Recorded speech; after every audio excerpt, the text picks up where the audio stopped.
A wall breaks open in the basement of a quiet house, and cold air moves out of the darkness.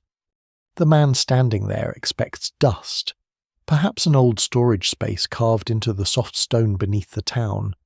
Instead, his hammer has opened a narrow gap leading into blackness far deeper than any cellar should reach. The air feels strangely alive. It carries the dry mineral smell of ancient rock and something else beneath it, something still and sealed away for centuries. He widens the opening carefully. Behind the wall is not a room, but a tunnel. That tunnel descends. What waits below the town of Derinkuyu in central Turkey is not a buried temple, not a hidden tomb, not a forgotten cave. It is an entire underground city. Layer after layer disappears into the earth. Corridors branch into chambers. Narrow stairways sink deeper into volcanic stone. Massive circular doors of carved rock stand ready to seal passageways shut.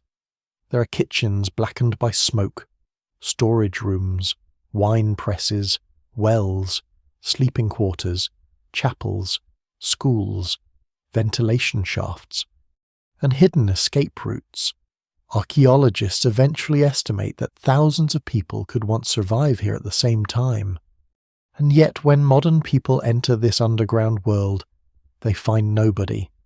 No ruler sits in a buried palace. No skeletons crowd the corridors. No final desperate remains tell a simple story of catastrophe. The city appears emptied long ago, carefully abandoned rather than violently destroyed. It survives in silence beneath the surface of Cappadocia like an enormous unanswered question. Who built a city underground large enough to shelter entire communities? Why did they believe they needed it, and why was it left behind? The modern rediscovery of Derinkuyu in the 1960s sounds almost too perfect to be true, but the broader story is far stranger than the moment of discovery itself. The region surrounding the underground city has always been unusual, even from above ground. Cappadocia barely resembles ordinary terrain. Valleys ripple with pale stone towers shaped by wind and erosion. Cliffs are hollowed with windows and doors leading nowhere obvious. Entire hillsides contain carved rooms. Villages seem fused directly into rock formations. In winter, snow settles over landscapes that already look unreal. In summer, the earth glows dry and red beneath a white sky. For thousands of years, human beings have cut directly into this soft volcanic stone, creating homes, monasteries, shrines, storerooms, tunnels, and hidden refuges. Some chambers are simple shelters, others become entire complexes large enough for organized communities. Over centuries, generation after generation expands what earlier people began. A staircase becomes a tunnel becomes a district, a refuge becomes a city. Before we go deeper, take a moment to like the video and subscribe. If this is the kind of history and mystery you enjoy, at first glance, Derinkuyu does not seem possible. The underground complex extends through multiple levels, descending roughly 85 meters below the surface in places. The exact scale remains debated because not every tunnel has been fully explored. Some passages remain blocked or inaccessible. Others may have collapsed centuries ago. What survives in the archaeological record suggests a structure of astonishing complexity, built gradually over very long periods of time. The city is designed with survival in mind. The entrances can be hidden and sealed. The corridors are intentionally narrow in places, forcing intruders into bottlenecks where defenders could hold them back. Huge rolling stone doors stand like giant circular plugs, ready to close passageways from the inside. Fresh air reaches even deep levels through carefully engineered shafts. Water remains accessible underground without exposing inhabitants to danger on the surface. Animals can be sheltered below along with people. Food can be stored for long periods. Smoke from cooking fires can be dispersed in ways that make detection more difficult from outside. This is not an underground cemetery. It is a machine for endurance. And perhaps most unsettling of all, Derinkuyu is not unique. As archaeologists continue studying Cappadocia, they uncover dozens of similar underground settlements scattered across the region. Some are small, others rival Derinkuyu itself in scale. In certain cases, tunnels may even have connected separate underground communities across kilometers of terrain. The landscape above ground begins to look less like isolated villages and more like the visible surface of a much larger hidden world beneath. The deeper researchers go, the stranger the questions become. No single civilization can easily claim ownership of these underground cities. Different cultures occupied Cappadocia across thousands of years. The Hittites, Persians, Greeks, Romans, Byzantines, Seljuks, and Ottomans all leave traces in the region. Christians fleeing persecution used underground shelters here. Later populations reused and modified older structures. Some sections clearly belong to medieval periods. Others may be vastly older. Scholars still debate how far back the earliest excavations truly go. The evidence remains incomplete because underground cities are difficult to date precisely. Stone itself does not easily reveal when it was carved. Organic material that might help establish timelines is often sparse or disturbed by later occupation. Many areas have been reused repeatedly over centuries, erasing clean historical layers. Every generation changes what earlier generations left behind. This uncertainty creates an unusual feeling around Derinkuyu. The city resists becoming a single story. Popular imagination rushes to fill the gaps. Fringe theories appear almost immediately whenever hidden ancient places are discovered. Some claim impossible lost civilizations built the tunnels. Others speak of extraterrestrials, secret knowledge, forgotten global disasters, or vanished superhuman cultures. These explanations spread easily because the underground city feels disconnected from ordinary experience. Modern people struggle to imagine entire populations choosing to live beneath the earth. But the real story is more unsettling precisely because it remains human. People built this place because at some point they believed the world above them was dangerous enough to abandon. The underground city changes how the surrounding landscape feels. Villages above ground no longer appear stable or permanent. Every doorway and hillside begins suggesting hidden depths beneath ordinary life. Even silence takes on different meaning. Somewhere below these quiet streets lies the accumulated fear, labor, adaptation, and survival instinct of countless forgotten people. At night, the entrances become especially unnerving. The tunnels swallow light quickly. Air grows cooler with each step downward. Sounds flatten strangely against stone walls. Deep underground, there is no sense of weather or season. Time itself becomes difficult to measure. A person walking these corridors today moves through spaces designed for emergencies that may have lasted weeks or months at a time. Families once waited here listening for danger overhead while entire wars passed across the surface above them. Yet eventually those people stopped returning. The fires went out, the storage rooms emptied, the doors remained open, and above ground, the world continued changing until memory itself began to fade. By the 20th century, many local residents still know fragments of the underground systems exist beneath their homes. Some tunnels are used for storage. Certain chambers occasionally shelter animals or supplies. But the true scale of the buried city has largely disappeared from public awareness. Parts of Derinkuyu remain sealed simply because nobody alive fully understands what lies beyond the walls. Then one broken basement changes everything. Workers widen the hidden opening and discover corridors leading farther than expected. Exploration expands room by room, level by level. News spreads. Archaeologists arrive. Maps begin forming slowly from darkness.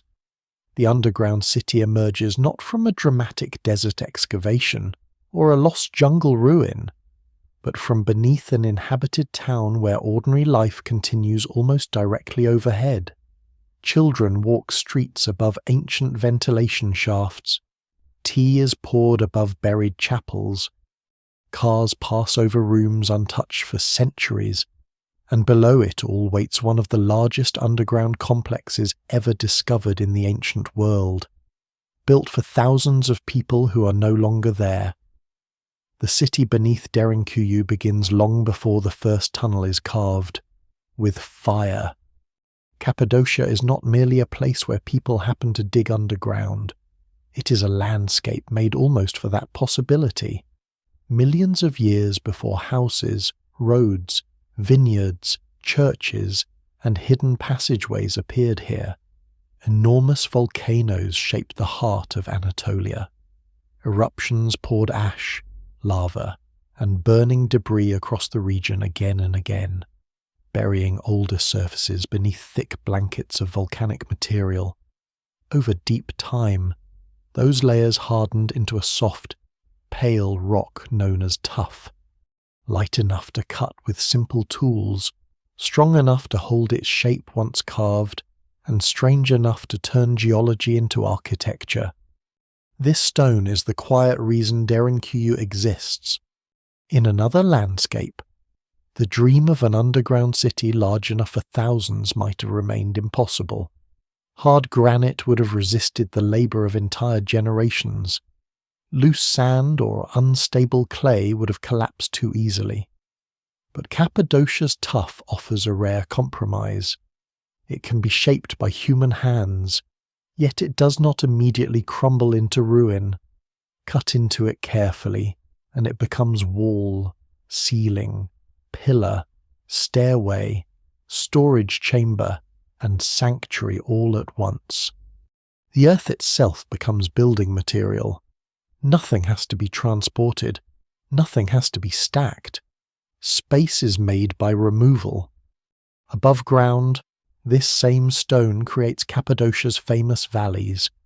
Rainwater and wind carve the tuff into cones, ridges, cliffs, and towers. Harder caps of basalt sometimes protect softer stone below, leaving the tall, narrow formations often called fairy chimneys. They rise like pale sentinels from the valleys, beautiful in daylight and eerie at dusk. Their shapes feel delicate, almost temporary, yet many have endured for ages. Human beings eventually discover that what erosion does slowly from outside, they can do deliberately from within. A room can be opened in a cliff face. A house can be hollowed from a hill. A city can be hidden beneath a village. The earliest people who settled this region would have understood the stone practically, not romantically. It keeps a steadier temperature than the open air. It can protect stored food from heat. It offers shelter from winter cold and summer glare. Caves and carved rooms are not only mysterious, they're useful. In a land where open plains expose travellers, herders, farmers, and villages to weather and raiders alike, the ability to disappear into stone becomes a powerful advantage. What survives in the record suggests that Cappadocia's underground spaces were never created in a single grand act. They grew from repeated decisions. A family enlarges a storage pit. A village connects two cellars. A community deepens a refuge after a violent season. Later inhabitants discover the earlier chambers and improve them. Over centuries, small acts accumulate until the underground becomes too vast to belong to any one moment. This matters because Derinkuyu is often imagined as if an ancient architect first drew a complete plan for an entire subterranean metropolis. The reality is probably less tidy and more fascinating. Underground cities can evolve organically, responding to pressure, memory, and need. Their logic is not the logic of imperial monuments. A temple announces power, a palace displays wealth, a wall marks territory. Derinkuyu does almost the opposite. It hides effort. It turns ambition inward. Its greatest achievement is not to be seen. Cappadocia's surface encourages that hiddenness. The region sits at a crossroads between Anatolia, Mesopotamia, the Caucasus, the Mediterranean world, and the Iranian plateau. Armies, merchants, migrants, and religions move through or near it across history. Its central position brings opportunity, but also danger. Control of Cappadocia changes hands repeatedly. Empires claim it, tax it, fight over it, pass through it, and sometimes fail to protect those who live there. For ordinary villagers, the issue is not the name of the empire on a distant seal. It is whether soldiers, raiders, or bandits appear over the ridge. The land itself remembers instability.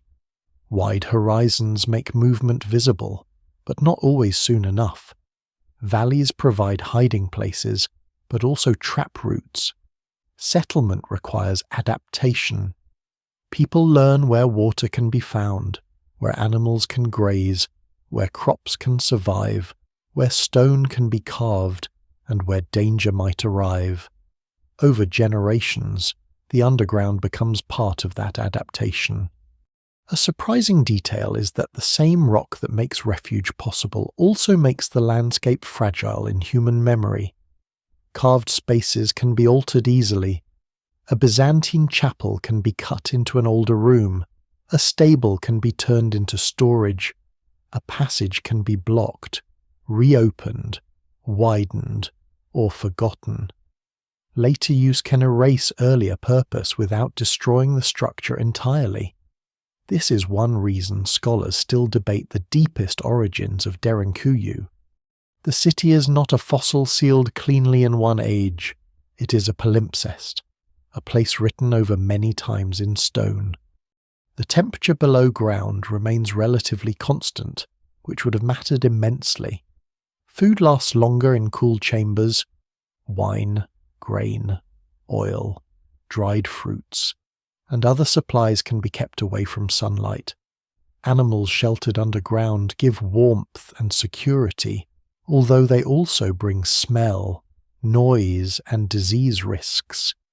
Human survival in such a place requires careful organization, not merely courage. Air must move, waste must be managed, water must be protected.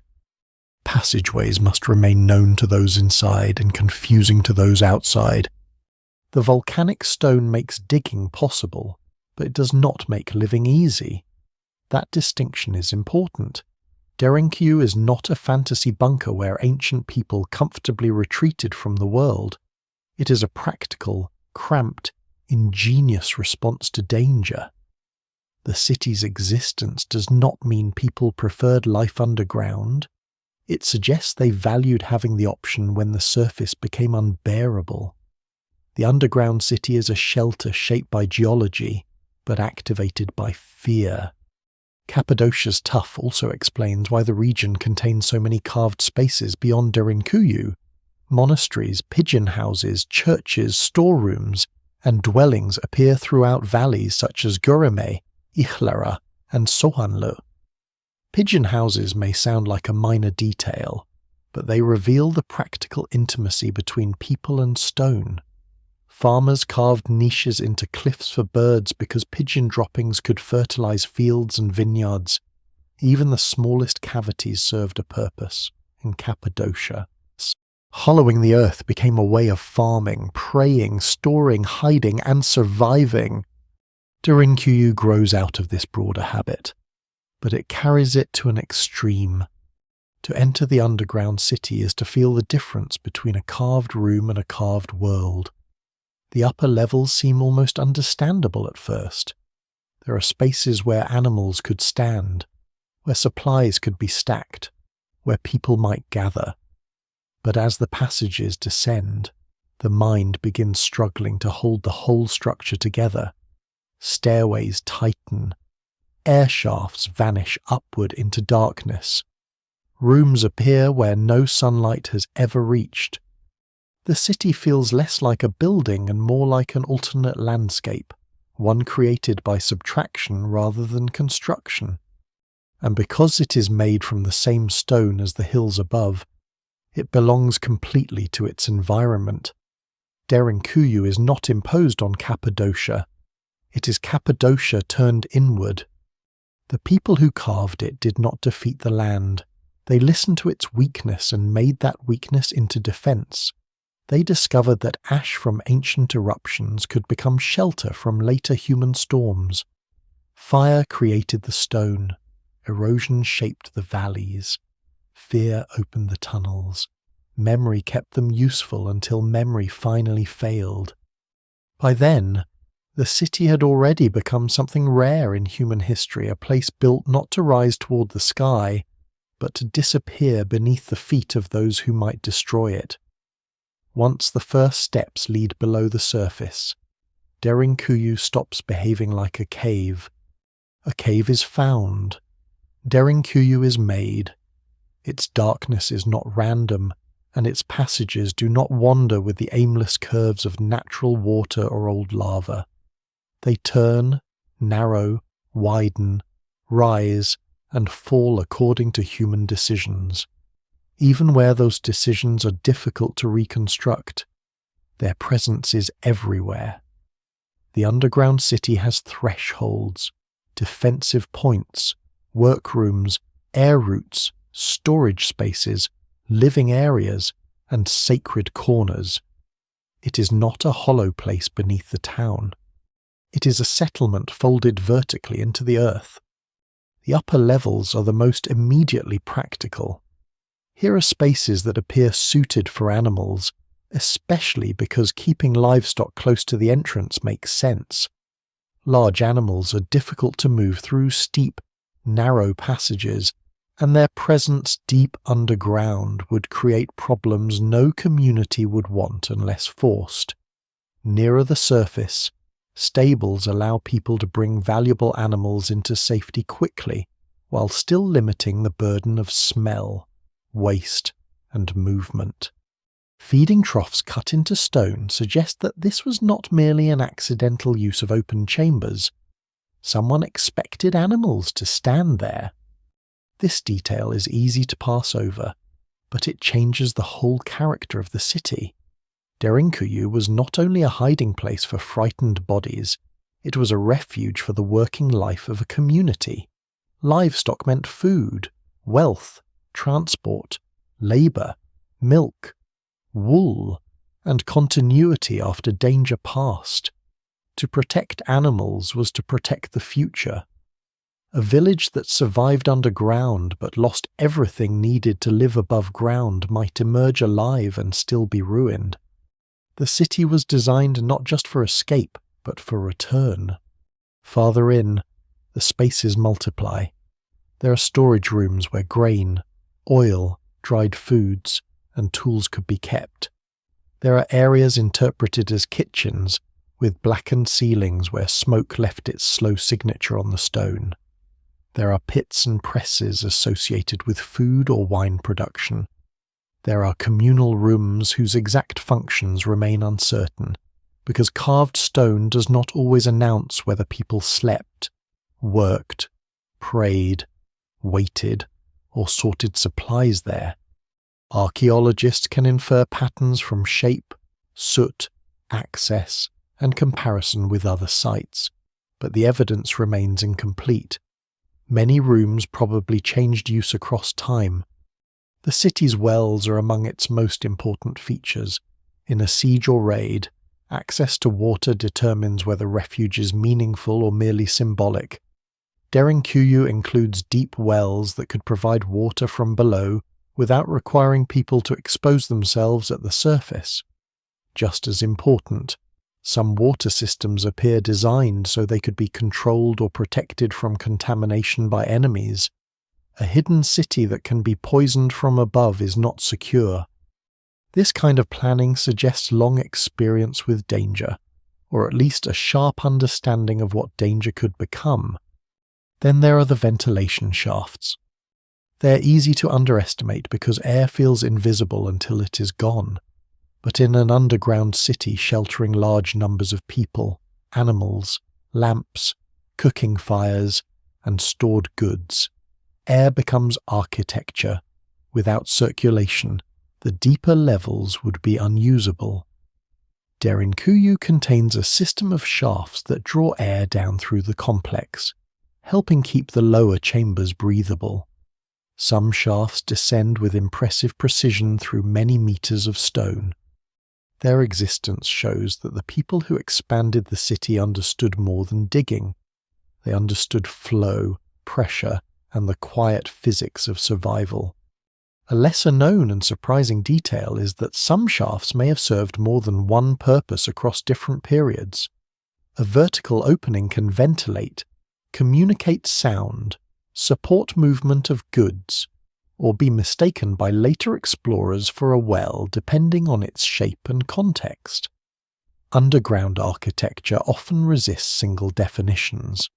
What begins as one feature may be adapted into another. Scholars still debate the exact function of certain spaces inside Derinkuyu, because use leaves uneven traces. A room filled with grain for one generation might become a chapel for another, then a shelter for animals, then a forgotten cavity behind a wall. The deeper levels become more restrictive. Passageways shrink, sometimes forcing a person to bend or turn sideways. These narrow corridors are not simply the result of limited labor, they also serve defense. A wide hallway invites movement, a tight passage controls it. An attacker entering such a space loses the advantage of numbers. Only one or two people can advance at a time. Weapons become awkward, torches flicker, direction becomes uncertain. Those who know the tunnels can retreat through side passages, close stone doors, and disappear. Those who do not know them find every bend suspicious. The stone doors are among Derinkuyu's most memorable features. They are huge circular slabs, often described as millstone-like, cut so they can be rolled across passageways and locked from the inside. Once sealed, they transform an open corridor into a blocked artery. Some include small central holes, perhaps for ventilation, observation, or attack with a spear. Their weight makes them difficult to force from the wrong side. Their placement reveals a city designed in compartments, capable of isolating sections if danger penetrated one area. That design matters. A simple cave with a door can be trapped. A city with many doors, passages, and sealed zones can survive partial intrusion. It can slow an enemy, confuse pursuit, and protect deeper inhabitants while defenders control choke points. No single explanation fully accounts for every architectural choice, but the defensive logic is hard to miss. Derinkuyu was not merely hidden, it was prepared. Still, the city contains more than fear. It contains signs of ordinary continuity forced into extraordinary conditions. There are spaces interpreted as schools or meeting rooms, areas where religious practice may have taken place, and communal chambers large enough to gather people together. In some underground cities in Cappadocia, churches and chapels are carved with apses, crosses, and painted decoration. Derinkuyu itself includes religious spaces associated especially with Christian use in later periods. Beneath the pressure of survival, people preserved not only bodies and supplies, but belief, teaching, and community structure. This is what makes the emptiness so haunting. The rooms do not feel built for ghosts. They feel built for routines. Someone knew where animals were led. Someone knew which passage turned toward water. Someone knew how smoke moved. Someone knew which door had to be rolled shut first. Someone knew where children could wait, where lamps should be placed, where grain was safest, where prayer belonged in the dark. The city's organization implies memory passed from person to person. Maps may not have been necessary in the modern sense, because the people who used Derinkuyu carried the city in habit. A child born above ground might learn early which entrance led downward, which corridors were forbidden, where to stay quiet, how to move when adults were frightened. Knowledge of the underground would have been part of local inheritance, as practical as knowing fields, wells, weather, and paths. Yet such knowledge is fragile. It survives only while people need it or choose to remember it. When the reasons for retreat fade, the underground becomes inconvenient. Chambers once stocked for survival become storage cellars. Passages once guarded become blocked by debris. Entrances are sealed, forgotten, absorbed into houses, or avoided because they are dangerous. What was once a communal system becomes a collection of local rumours. The city does not vanish all at once. It withdraws from memory room by room. Walking through Derinkuyu today, the visitor senses both design and loss. The carved spaces still work in certain ways. Air still moves through shafts. Corridors still narrow at defensive points. Stone doors still rest where they could once seal off danger. But the human rhythm that made the city meaningful has disappeared. The underground settlement remains, while the community that understood it has gone. And so the first true mystery is not whether people could live below ground. The rooms, wells, stables, and shafts show that they could, at least for a time. The deeper mystery is how many times they had to do it, how many generations trusted the darkness beneath their feet, and what finally changed so completely that a city made for survival could be left empty beneath the living world. A refuge only becomes a city when fear lasts long enough to require organization. Derinkuyu was not carved for one frightened family hiding from one passing threat. Its scale suggests something more communal, more rehearsed, and more deeply woven into local life. Thousands of people may have been able to shelter inside the complex, though exact estimates vary because not every room had the same function, and not every level was necessarily occupied at the same time. Some areas held animals, some held food, some controlled movement, some supported water and air. The city was not simply a stack of bedrooms underground, it was a survival system. That system begins with a hard truth. In much of ancient and medieval history, ordinary people often could not rely on distant rulers to protect them quickly. Empires could be powerful on maps and still absent in a valley at the wrong hour. Armies could march under banners, but raiders moved faster. Borderlands shifted. Tax collectors arrived. Rebels passed through. Religious conflict flared. A village might be loyal to whichever authority claimed it and still be burned by the next force crossing the plain. For people living in Cappadocia, security was not an abstract political promise. It was a question of whether the next dust cloud on the horizon meant merchants, soldiers, or disaster. A surface settlement is vulnerable in obvious ways. Smoke reveals cooking fires, animals make noise, stored grain can be seized, doors can be forced, a visible village cannot easily pretend it is not there. But an underground settlement changes the terms. Entrances can be hidden inside houses, courtyards, cliffs, or storage spaces. Supplies can be moved below. Livestock can vanish from sight. A population can reduce its visible presence until an attacker finds less than expected quiet streets. Blocked rooms, perhaps a settlement that appears abandoned or poorer than it is. This does not mean people lived permanently underground as their normal preference. The evidence suggests Derinkuyu functioned primarily as a refuge, used during danger and perhaps for storage in calmer times. Life above ground remained essential. Crops need fields, animals need grazing, communities need sunlight, trade, roads, and seasonal work. Underground living for long periods would have been difficult, crowded, and psychologically heavy. The air might move, but it would still be dim and enclosed. The stone might hold steady temperatures, but it would not replace the sky.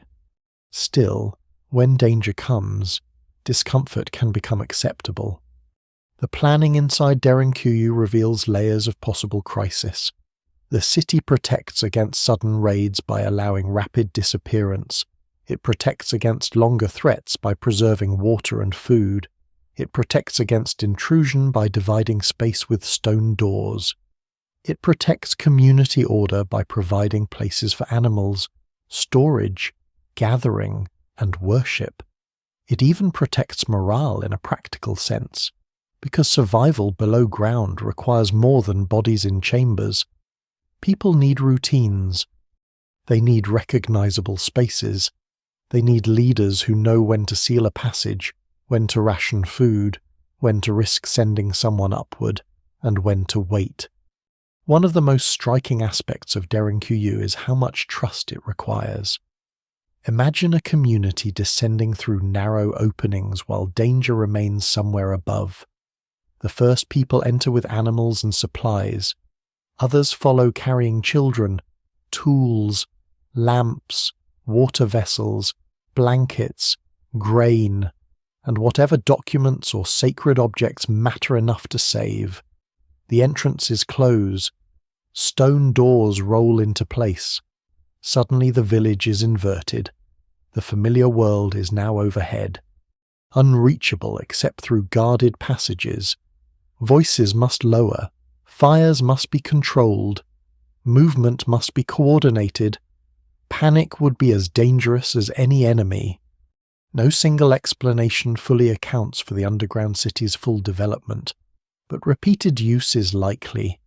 A one-time emergency rarely produces such complexity. More plausibly, earlier shelters were expanded because later generations remembered earlier danger. The underground became a local answer to a recurring problem.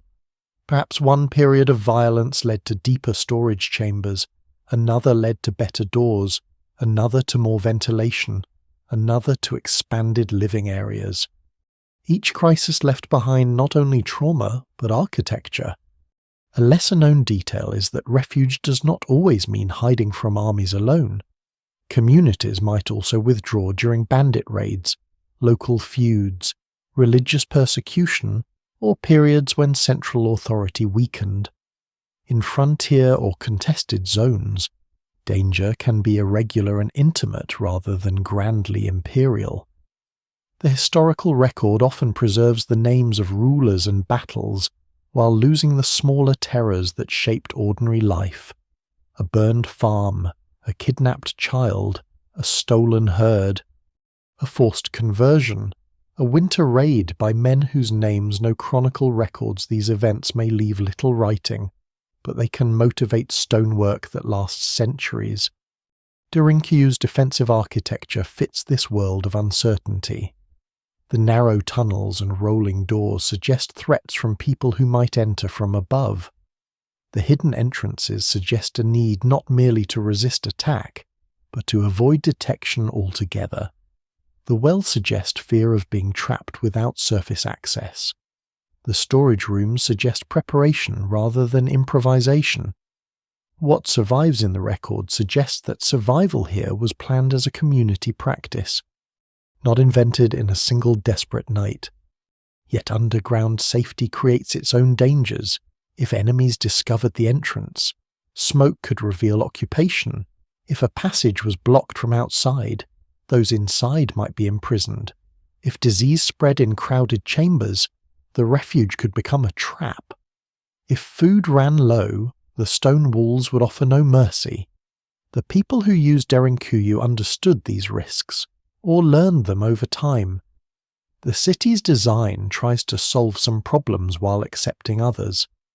That is often how real ancient engineering works. It is not magic. It is compromise under pressure.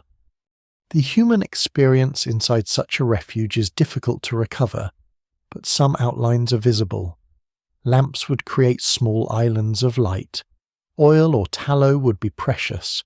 Smoke would cling to ceilings where ventilation failed. Animals would shift and breathe heavily in the upper chambers. Children would have to be kept calm. The elderly would struggle with steep passages. Food preparation would be simple and controlled. News from the surface would arrive rarely. Carried by those brave or unlucky enough to move near the entrances, every sound might matter. There is also the emotional burden of waiting. A raid passes quickly for those who are not hiding below ground, but underground time stretches. Without sunlight, people measure hours by lamps, hunger, prayer, fatigue, and rumour. The surface world becomes imagination.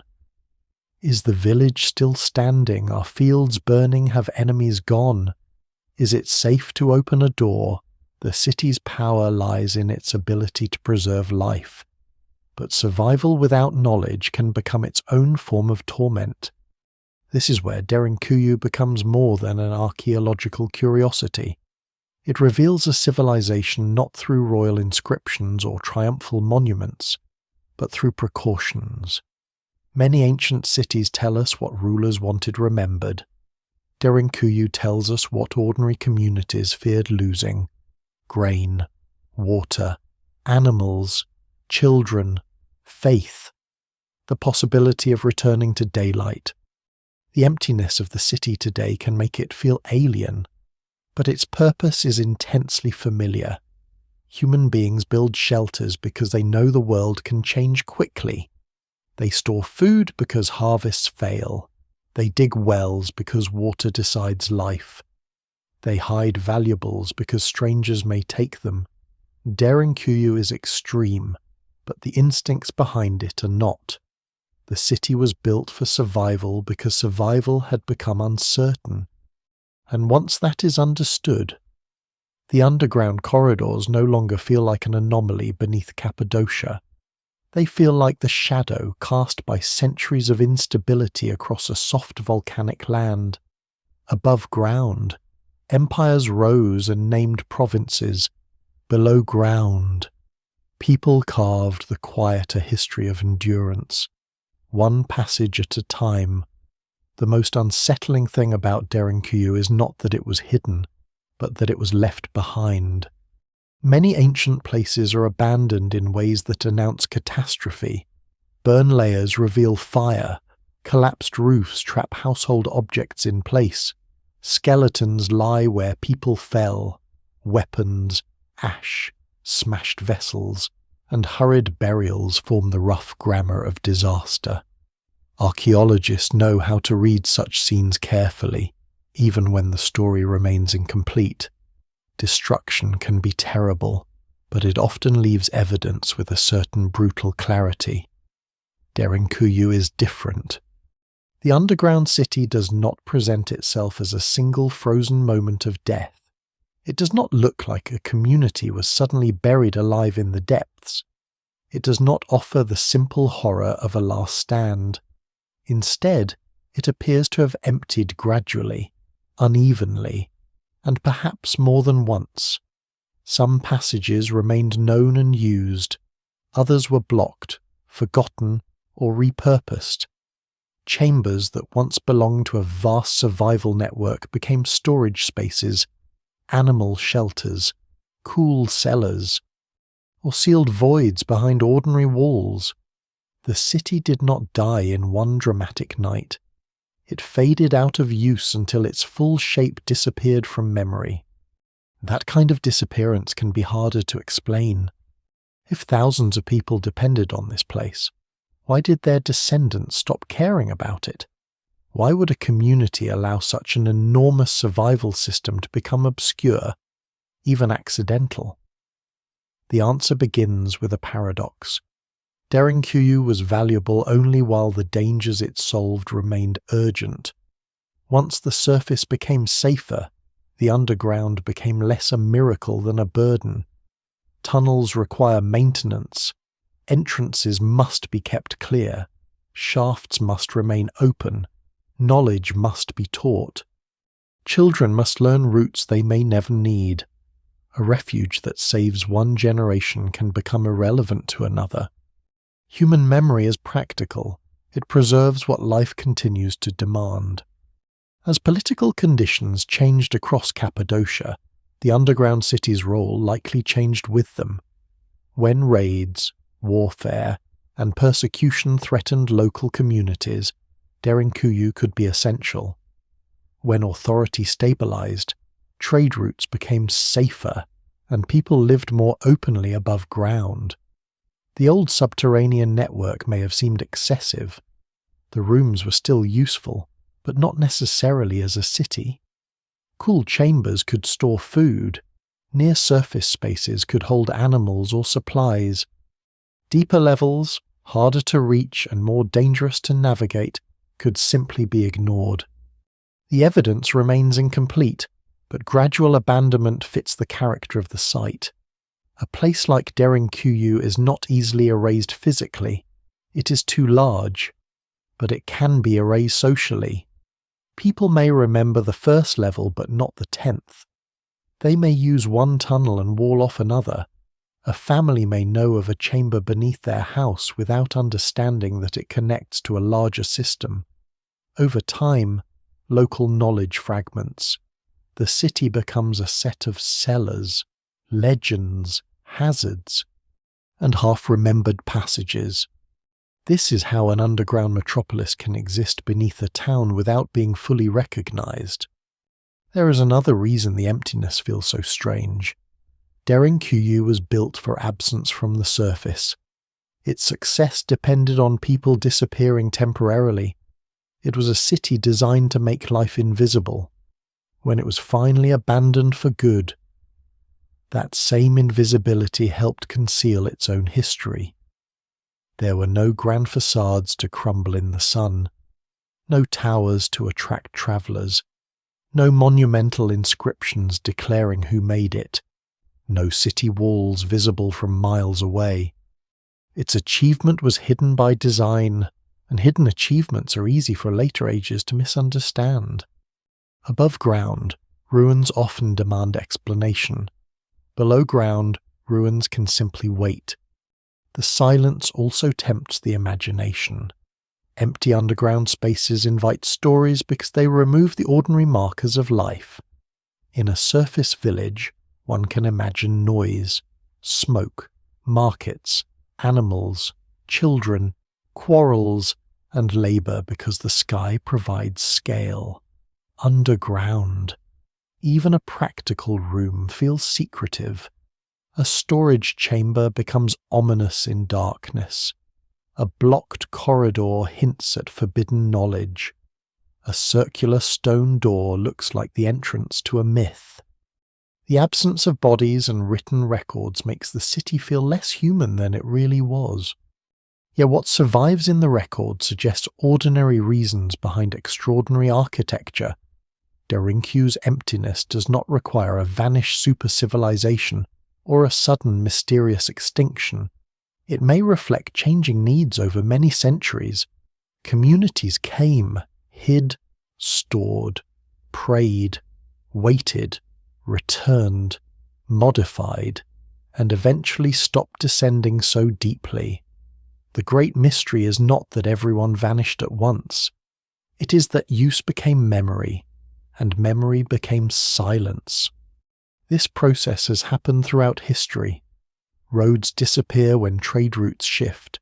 Harbours die when coastlines silt up. Fortresses become quarries once borders move. Temples become churches. Churches become barns. Barns become ruins. Human beings are not always sentimental about old solutions. When a structure no longer serves a pressing need, it is reused, neglected, or forgotten, no matter how much labour created it. Derinkuyu feels exceptional because the labour was hidden underground. But the pattern is familiar. A surprising detail is that abandonment may have made the city safer for preservation. Surface buildings endure weather, warfare, rebuilding, and scavenging more directly. Underground chambers, once sealed or neglected, can remain stable for long periods. The same darkness that erased Derinkuyu from daily life helped protect parts of it from total destruction. Its silence is not only loss, it is also the condition that allowed rediscovery. Still, emptiness does not mean peace. It can also mark the end of a way of living shaped by danger. When people no longer maintain a refuge, they are not only forgetting architecture, they are leaving behind an older relationship with fear. The underground city belongs to a world where communities expected safety to fail. Its abandonment suggests that later generations either trusted the surface more, lacked the population or organization to maintain the deeper system, or simply inherited a changed world where the old refuge no longer made sense. Scholars still debate the timing and stages of Derinkuyu's abandonment. Some areas may have remained in use into relatively recent centuries, while others fell silent much earlier. The underground network should not be imagined as either fully alive or fully dead at any single point.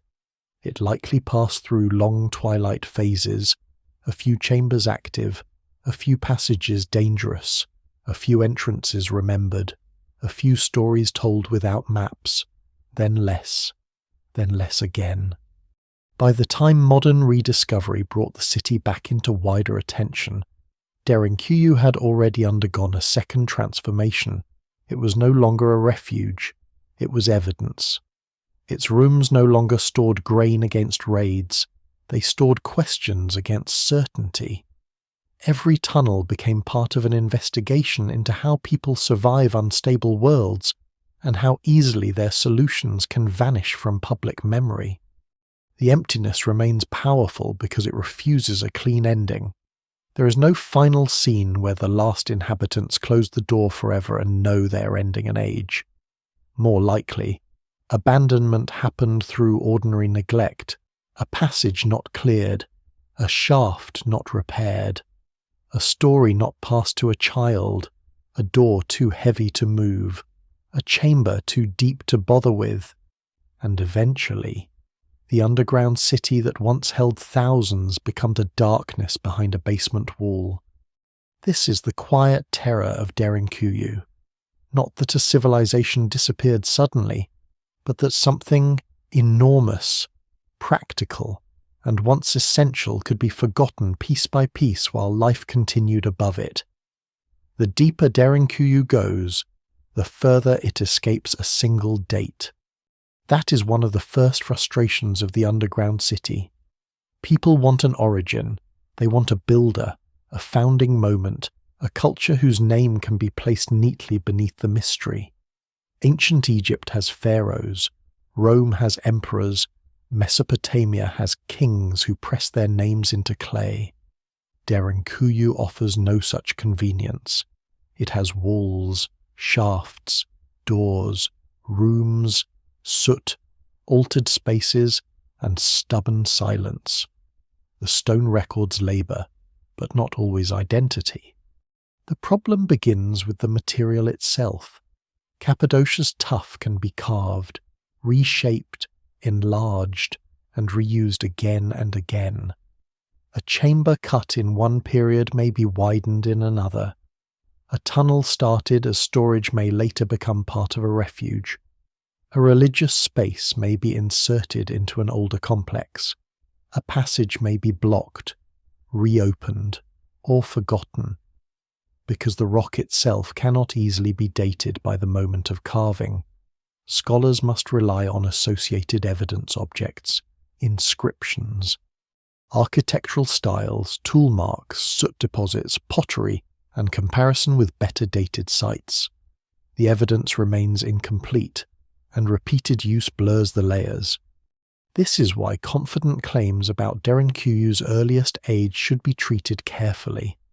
Popular accounts often leap backward to the Hittites, the great Bronze Age power that dominated much of Anatolia in the 2nd millennium BCE.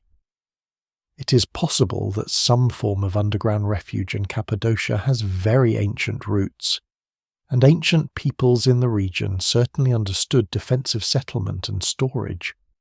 But linking the full underground city of Derinkuyu directly to the Hittites as a finished project goes beyond what the evidence can securely prove. What survives suggests long development, not one dramatic act by a single vanished civilization. The Phrygians are also sometimes mentioned in discussions of early Cappadocian excavation. They were skilled at cutting into rock and are associated with impressive rock-cut monuments elsewhere in Anatolia. Some scholars have proposed that early underground works in the region may have begun in the 1st millennium BCE or earlier, later expanded by others. This remains plausible in broad outline, but not simple. Underground spaces rarely preserve neat cultural signatures. The deeper question is not whether one people built Derinkuyu, but how many peoples inherited it and found it useful enough to continue. That inherited quality is essential. Imagine a small carved refuge created in an early period of instability. It protects a few families or stores grain during danger. Later, another community finds it. They do not need to know who first cut the chamber. They need only recognize that the stone can be expanded. They deepen a passage, add rooms, improve airflow, carve a blocking stone. Centuries later, another group does the same. At each stage, the city becomes older than its current users and younger than its first cut. It is both ancient and constantly revised. Derinkuyu therefore belongs to a category of places that are built by time as much as by people. No one generation sees the whole process. The first diggers do not know they are beginning a vast underground city. The later refugees do not know which tool marks belong to their ancestors and which to strangers. A medieval Christian community may pray in a chamber whose first purpose was storage. A farmer may stable animals in a space once connected to a defensive passage. The site gathers functions like sediment. This makes the underground city different from a monument planned around memory. A king builds a palace to be remembered. A community carves a refuge to be used. The builder's name matters less than whether the door closes, the air moves, and the water remains clean. In a place designed for survival, anonymity is not a failure of history. It is part of the logic. Still, the uncertainty has consequences. It leaves room for exaggeration. Some modern stories describe Derinkuyu as if it were a fully formed prehistoric metropolis, waiting beneath Cappadocia for thousands upon thousands of years. Others suggest that its scale must imply technology or knowledge beyond ordinary ancient societies. These ideas are disputed and unsupported. The city is astonishing, but it does not require impossible builders. It requires soft volcanic stone, repeated danger, practical engineering, community memory, and many generations of labour. That is impressive enough. A lesser-known detail is that underground cities can grow without leaving many portable artifacts in their deepest areas. When people use a refuge temporarily, they often bring things in and take them out again. Valuable objects are not left behind unless disaster interrupts removal. Food is consumed. Tools are reused elsewhere. Lamps break and are cleared. If a chamber later becomes storage, earlier traces may be swept away. The absence of rich objects does not mean absence of occupation. It may mean the place functioned exactly as intended, a temporary shelter that people hope to leave. This helps explain why dating Derinkuyu feels like trying to date a road. A road may begin as a footpath, become a trade route, be paved by an empire, repaired by another, abandoned, and then used again by shepherds. Asking who built it can miss the layered reality. Derinkuyu is a road turned inward and downward, a network of movement and shelter shaped by recurring need. The earliest phases may never be fully known. Scholars can identify later Christian use more confidently in some areas, because religious architecture and symbols are more recognizable. Byzantine-era communities in Cappadocia carved churches, monasteries, and refuges throughout the region, and their presence in underground spaces fits the historical setting of conflict, raids, and periods of insecurity. But those communities may have used and expanded older excavations. The city they entered was perhaps already ancient to them. That thought changes the emotional scale of the place. Picture a medieval family descending into Derinkuyu during danger, carrying lamps through corridors carved long before their grandparents were born. They know the route because the community teaches it. They know where to gather and which doors to close, but they may not know who first opened the lower chambers. The city is not new to them. It is inherited protection, a darkness passed down as practical knowledge. Over time, every addition makes the origin harder to see. A new wall cuts across an old passage, a chapel reshapes a chamber, a ventilation shaft is improved, a stone door is installed where earlier users had only a narrow bend. Human activity preserves the city by keeping it useful, but also obscures the city by changing it. Preservation and erasure happen together. No single explanation fully accounts for all phases of Derinkuyu because Derinkuyu was never only one thing. It was storage, shelter, defense, community infrastructure, sacred space, emergency plan, and eventually forgotten ruin. Its oldest layers may belong to a world of small regional powers and local insecurity. Its better understood layers belong to later centuries of imperial conflict and religious transformation. Its final layers belong to local memory, domestic use, and modern rediscovery. The question of who built it therefore becomes less powerful than another question who kept finding reasons to go back down. That is where the real history gathers. Generation after generation, people looked at the same soft volcanic earth and made the same hard decision. The surface could not always be trusted, so they carved deeper. They inherited fear, but they also inherited a solution. They did not need to build a monument to themselves. They needed a place where the vulnerable parts of life could survive until danger passed. Derinkuyu is older than its last refugees because fear itself returned in different forms. Empires changed, languages changed, religions changed, names of rulers changed, but the underground remained useful whenever people above ground felt exposed. The city became a vessel into which different ages poured their own emergencies, and because of that, its origin stays blurred, not as a weakness of the story, but as one of its deepest truths. Derinkuyu was not born once. It accumulated. Above Derinkuyu, history keeps changing its language. The underground city remains in the stone, but the surface belongs to whoever can hold Cappadocia for a time. Roads shift, armies pass, officials arrive with seals, taxes, orders, and new names for old places. The people living in the valleys may continue planting, herding, storing, praying, and watching the horizons, but the wider world around them rarely stays still. Cappadocia sits too centrally to be ignored. It lies where Anatolia opens toward the east, where imperial ambition crosses trade, migration, religion, and war. Whoever controls the region controls not only land, but movement. Long before Derinkuyu becomes associated with Byzantine Christians hiding from raiders, Cappadocia already stands inside older worlds of power. Bronze Age kingdoms rise and fall across Anatolia.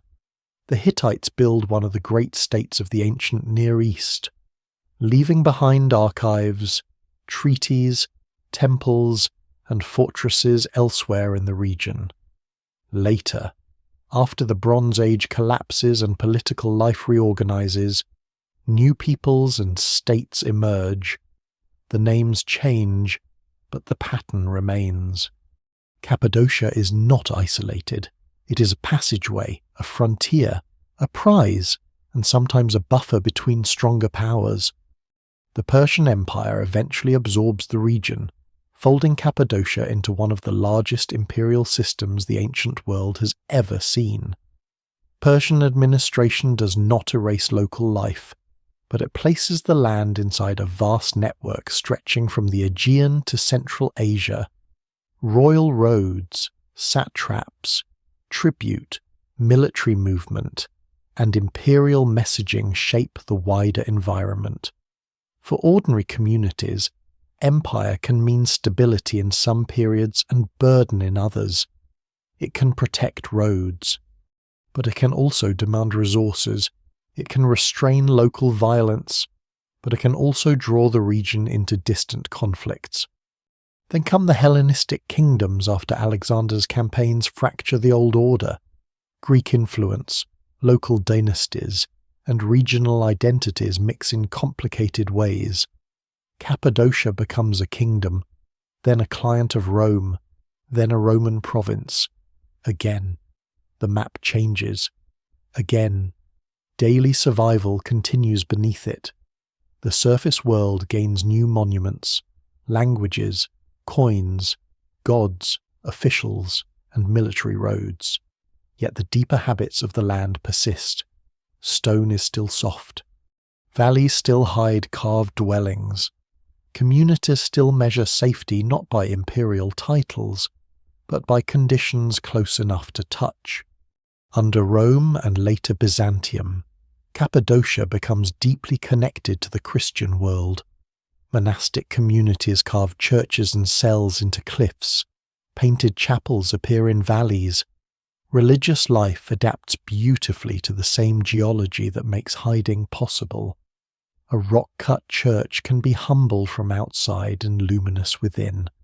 A carved monastery can sit almost invisibly in a slope. In Cappadocia, devotion often turns inward into stone just as survival does. The landscape teaches both prayer and concealment the same architectural language. But imperial Christianity does not bring unbroken peace. The eastern provinces of Rome and Byzantium lie near rival powers and contested frontiers. Wars with Sasanian Persia strain the region. Later, Arab-Byzantine conflicts transform Anatolia into a zone of raids, defences, and shifting pressure. Cappadocia's underground refuges become especially understandable in this setting. When raiding armies move through frontier landscapes, fortified cities may hold. But villages and smaller communities need quicker ways to survive. An underground system can preserve people and supplies when open resistance is impossible.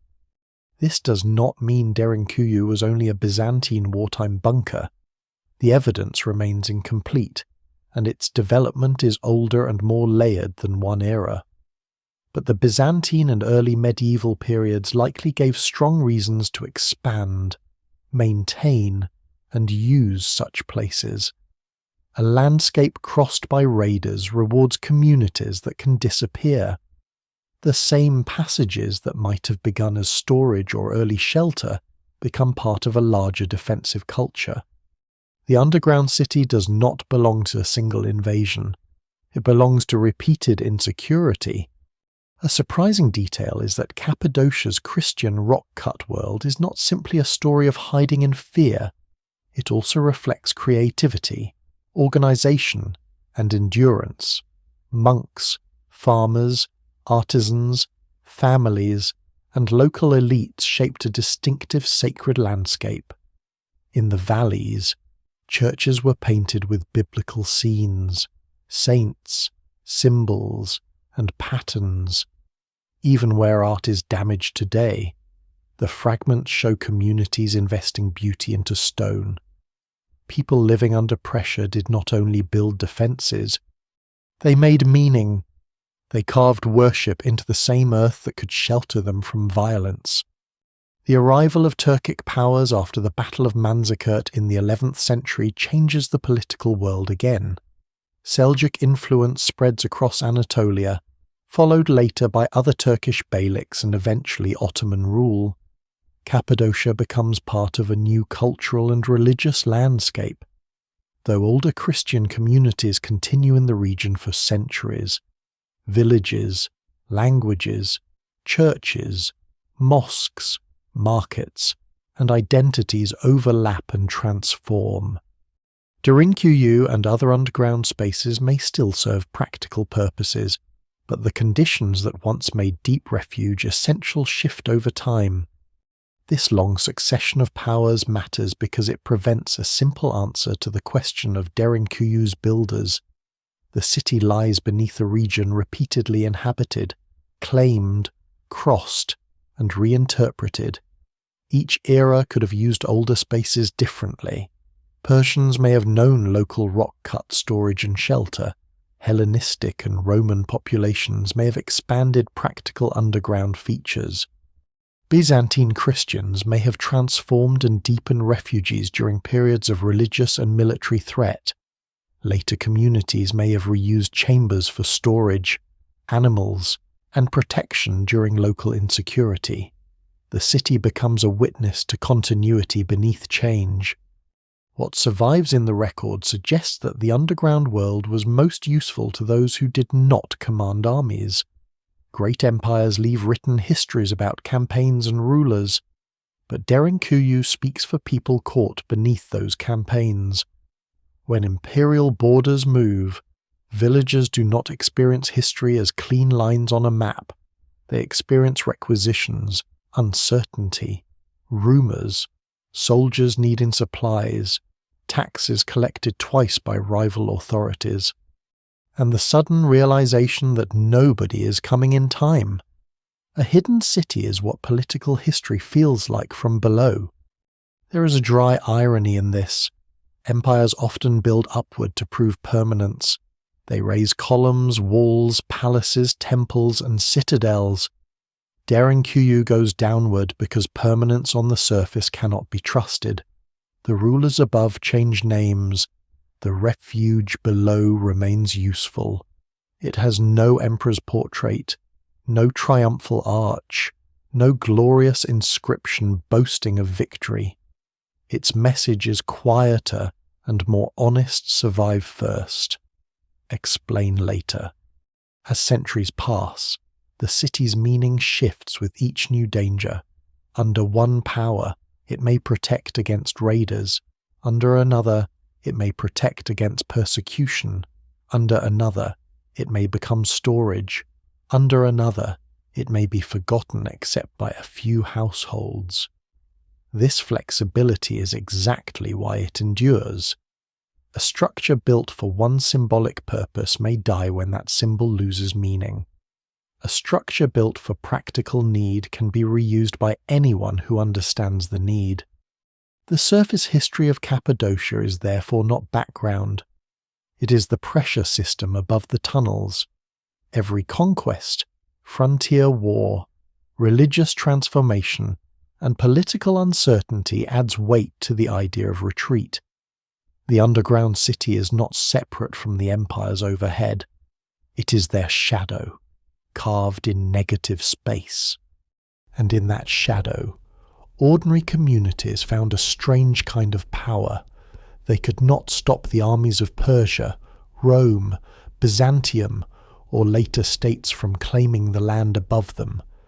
They could not keep every invader from crossing Cappadocia. They could not prevent the world from changing around their fields and homes, but they could learn the earth beneath them.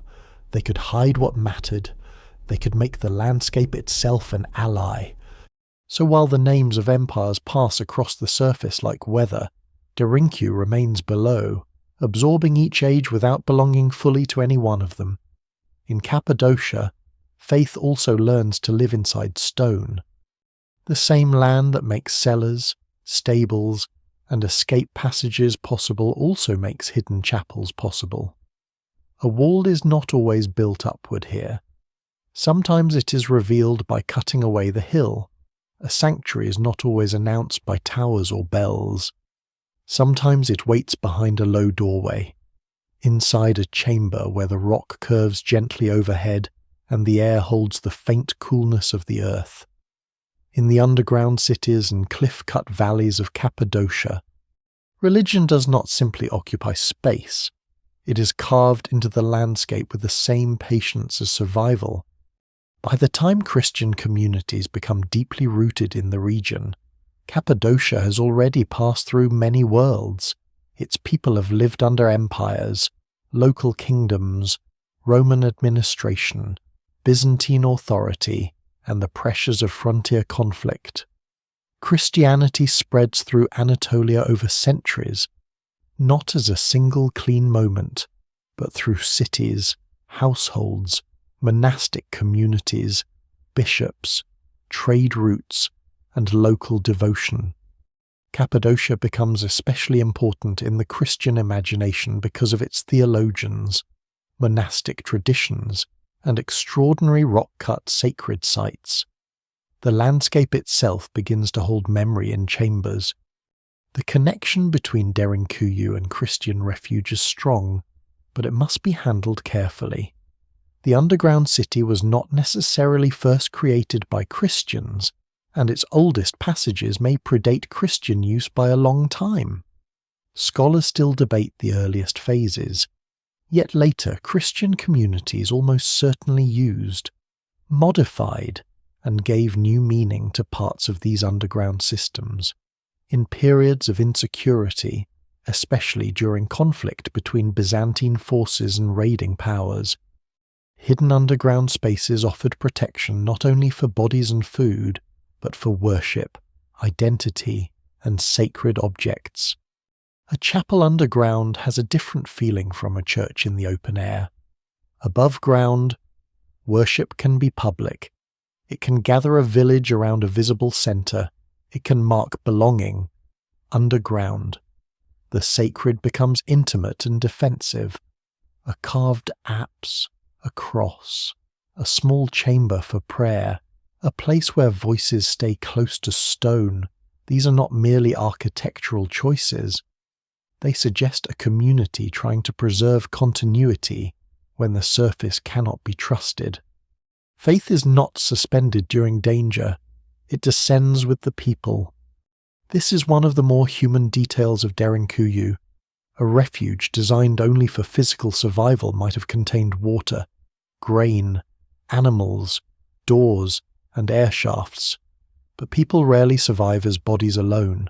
They bring symbols, rituals, stories, obligations, grief, fear, and hope. A community hiding below ground still needs to bury the dead properly if death comes, still needs to mark holy days if time can be tracked, still needs to teach children what kind of people they are, still needs to believe that the darkness is temporary. Underground religion helps turn shelter into society. In the wider Cappadocian region, the rock-cut churches of places like Göreme and Ilara preserve some of the most vivid evidence of this spiritual world. Frescoes cover walls and ceilings with images of saints, biblical scenes, and sacred patterns. Many are damaged by time, smoke, weathering, iconoclasm, vandalism, or later use, but even fragments can be powerful. Faces emerge from stone like memories refusing to vanish. Reds, ochres, blues, and dark outlines survive in places where sunlight rarely reaches directly. These painted churches show that Cappadocia's carved spaces were not crude holes for hiding. They could become complete sacred environments.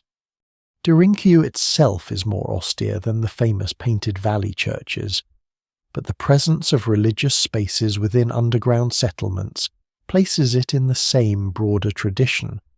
It belongs to a world where carving into rock is not merely practical, it is cultural. The people of Cappadocia know how to make stone serve daily life, emergency, and devotion. The same hand that cuts a storage niche can cut a cross. The same community that hides grain can hide a gospel book. What survives in the record suggests that the underground city was part of a larger mental landscape, in which stone could protect both the material and the sacred. There is also the matter of secrecy. Early Christianity is often popularly imagined as a religion of catacombs and hiding, but the actual history is more complicated. In many places, Christians worshipped openly at different times, and catacombs were primarily burial spaces rather than secret churches. Cappadocia's underground cities should not be reduced to a simple story of persecuted believers hiding from Romans in every period. That would be misleading. By the Byzantine era, Christianity is itself part of imperial power. The dangers facing Cappadocian Christians often come less from Roman persecution than from warfare, raids, political instability, and later religious transformations. No single explanation fully accounts for every use of the underground spaces. Still, secrecy matters in certain contexts. Hidden worship can be necessary when identity becomes dangerous, when raiders threaten churches, when sacred objects may be seized or destroyed, or when communities retreat temporarily from violence. Underground chambers allow ritual life to continue under pressure. They create a space where fear does not completely interrupt meaning. A surprising detail is that silence itself may have been part of underground religious life. In a place where sound travels unpredictably through shafts and passages, loud communal worship might not always be safe. Voices would need to be controlled, lamps would be limited, movement would be careful. Prayer in such a setting would be shaped by the architecture of concealment. The stone walls make faith both protected and enclosed. Every ritual act becomes aware of the danger above. This helps explain why Derinkuyu feels so different from monumental religious architecture. A cathedral lifts the eye upward, an underground chapel pulls attention inward.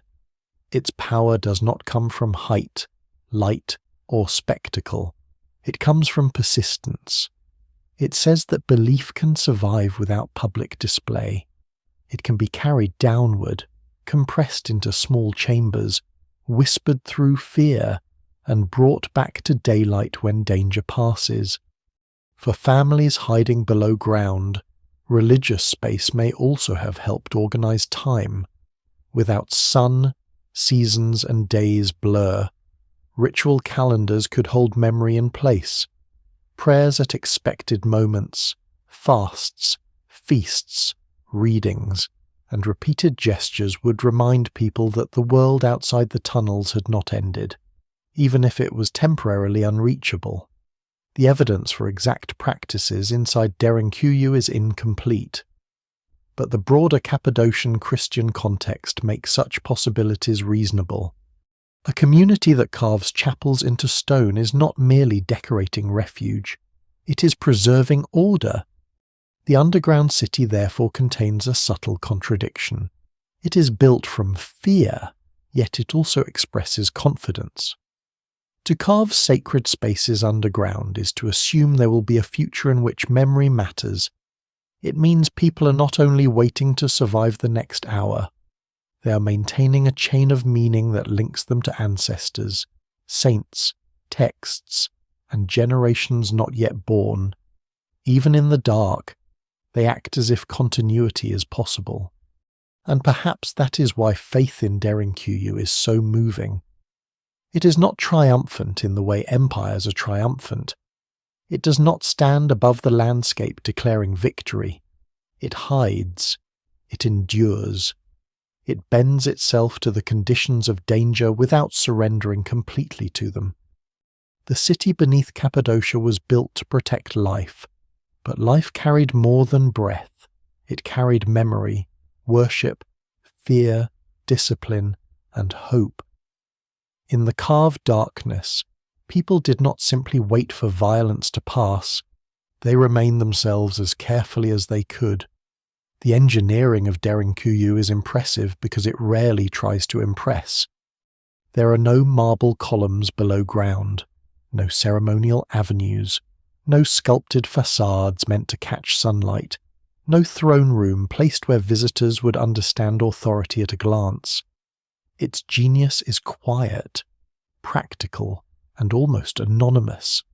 Every important feature seems designed around one question: what must continue working when the surface world fails?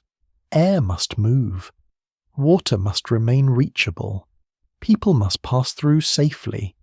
Enemies must be slowed or stopped. Food must stay protected. Animals must be managed. The city's beauty lies in how little it wastes. The first achievement is orientation. Underground spaces can easily become confusing even when they are small. Derinkuyu is not small. It extends through multiple levels, with branching tunnels, vertical shafts, chambers of different sizes, narrow bends, and spaces altered across centuries. For those who knew it, the city must have been legible through habit. For strangers, it could become disorienting quickly. This difference between local knowledge and outsider confusion is part of the design. A hidden city does not need to defeat every attacker in open combat. It needs to make intrusion costly, slow, uncertain, and frightening. Passageways are among the simplest and most effective tools. Some are low and narrow enough to force a person into awkward movement. This reduces speed. It prevents groups from advancing together. It makes weapons difficult to use. It turns the body itself into a vulnerability. A defender familiar with the tunnel can retreat, close a door, or attack from a controlled position. An intruder must move forward without knowing whether the next bend opens into a chamber, a dead end, or a sealed stone barrier. In bright daylight, courage is easier. In a narrow tunnel underground, courage becomes harder to distinguish from foolishness. Then come the famous stone doors. These circular slabs, carved from heavy rock, could be rolled across passageways from the inside. Their form is simple, but their placement is clever. A door at the wrong point merely blocks movement. A door at the right point divides the city into defensible zones. If one entrance is compromised, deeper sections can be sealed. If a raider pushes through an upper passage, the population can withdraw behind another barrier. The city becomes layered defense rather than a single locked room. What survives in the record suggests that Derinkuyu's builders understood not just hiding, but controlled retreat. The central holes in some of these stone doors remain a detail that invites interpretation. They may have allowed defenders to observe, ventilate, communicate, or thrust a weapon through the sealed passage. Their precise use may have varied, and scholars still debate the details, but the broader principle is clear. Even when closed, the door does not turn the defenders blind. It allows some limited relationship between separated spaces. In a refuge, total isolation can be dangerous. A sealed barrier must protect without completely severing awareness. Ventilation is more subtle and perhaps more remarkable. A person visiting Derinkuyu today may notice the coolness before understanding the system behind it. Fresh air reaches levels far below the surface through shafts cut through the tuff. Some are deep and vertical, linking the underground city to the world above in ways that are not obvious from ordinary rooms. Without them, the lower spaces would be almost useless for large groups. With them, the city becomes breathable. Air engineering in such a place does not require modern machines, but it does require careful observation. Openings at different heights, temperature differences, pressure changes, and the movement of wind across the surface can all affect circulation. Ancient and medieval builders often understood such effects through experience rather than formal theory. They knew where smoke gathered. They knew which shafts breathed. They knew which passages needed widening or clearing. The result is not mechanical in the modern sense, but it is deeply intelligent. A surprising detail is that ventilation shafts also create risk. Anything connecting the hidden city to the surface can reveal it, contaminate it, or be used against it. A shaft must be placed and protected carefully. Too few openings, and people suffocate. Too many obvious openings, and the city is no longer hidden. Derinkuyu's engineering constantly balances exposure and concealment. Survival depends on contact with the outside world, but danger comes from the outside world as well. Water presents a similar balance. Wells inside the underground city allow people to draw water without emerging above ground. This is essential in prolonged danger. Yet a water source can also become a weakness if enemies can poison or block it. Some wells and shafts appear arranged so access could be controlled from within the complex, reducing vulnerability. The exact operation of all water systems remains difficult to reconstruct, but the intention is unmistakable. A refuge without water is only a delay. A refuge with water becomes a strategy. Food storage adds another layer. Cappadocia's cool underground chambers are naturally useful for preserving supplies. Grain, dried fruit, wine, oil, and other stored goods could be kept protected from heat and theft. The presence of storage spaces suggests planning beyond immediate panic. A community does not carve and maintain such rooms unless it expects danger may last long enough for supplies to matter. And storing food underground does more than feed people during crisis. It hides wealth. In pre-modern rural life, grain is not just food, it is survival, tax, seed, labour, and future harvest. Derinku's kitchens and smoke-blackened spaces show that cooking took place, though probably under controlled conditions. Fire underground is both necessary and dangerous. It consumes oxygen, produces smoke, and creates heat. Poorly managed, it can turn shelter into a trap. The city's design had to account for this, whether through limited cooking areas, careful fuel use, ventilation routes, or timing. The evidence remains incomplete. But the soot on stone is a reminder that survival is not abstract. People had to eat, lamps had to burn, smoke had to go somewhere. The city's engineering is also social. A tunnel is not merely a tunnel if everyone depends on it. Someone must know who enters first, where animals go, who guards doors, who distributes food, who checks air, who watches children, who decides when to reopen. Architecture can support order, but people must provide it. Derinkuyu's physical design implies invisible rules. Without them, the city would become chaos. This is perhaps the least visible achievement of all. The underground complex works only because knowledge is shared unevenly but reliably. Some people must know the deep roots, others must know storage systems, others must understand doors, wells, animals, and danger signals. In an emergency, there is no time for exploration. The city must already live in the minds of its users before they descend. Engineering, in this sense, includes memory. Modern visitors often marvel at the scale, and rightly so. But scale alone is not the point. A large hole underground is dangerous. Derinkuyu is significant because it is organized. It turns soft volcanic stone into a defensive organism. Doors become muscles, shafts become lungs, wells become veins. Corridors become nerves carrying movement and information through darkness. The comparison is imperfect, but it captures something important. The city is less like a monument than a body built to endure stress. And yet its builders remain mostly nameless. That anonymity can make the engineering feel mysterious, but it should also make it more impressive. These were not necessarily court architects designing for royal glory. Much of the work may have been carried out by local communities across generations, guided by practical experience. Each improvement answered a problem someone had lived with. A passage too wide, a door needed here, more air below, safer water, better storage, stronger concealment. The city grew by accumulated solutions. Derinku's engineering teaches that ancient ingenuity is not always spectacular in the obvious way.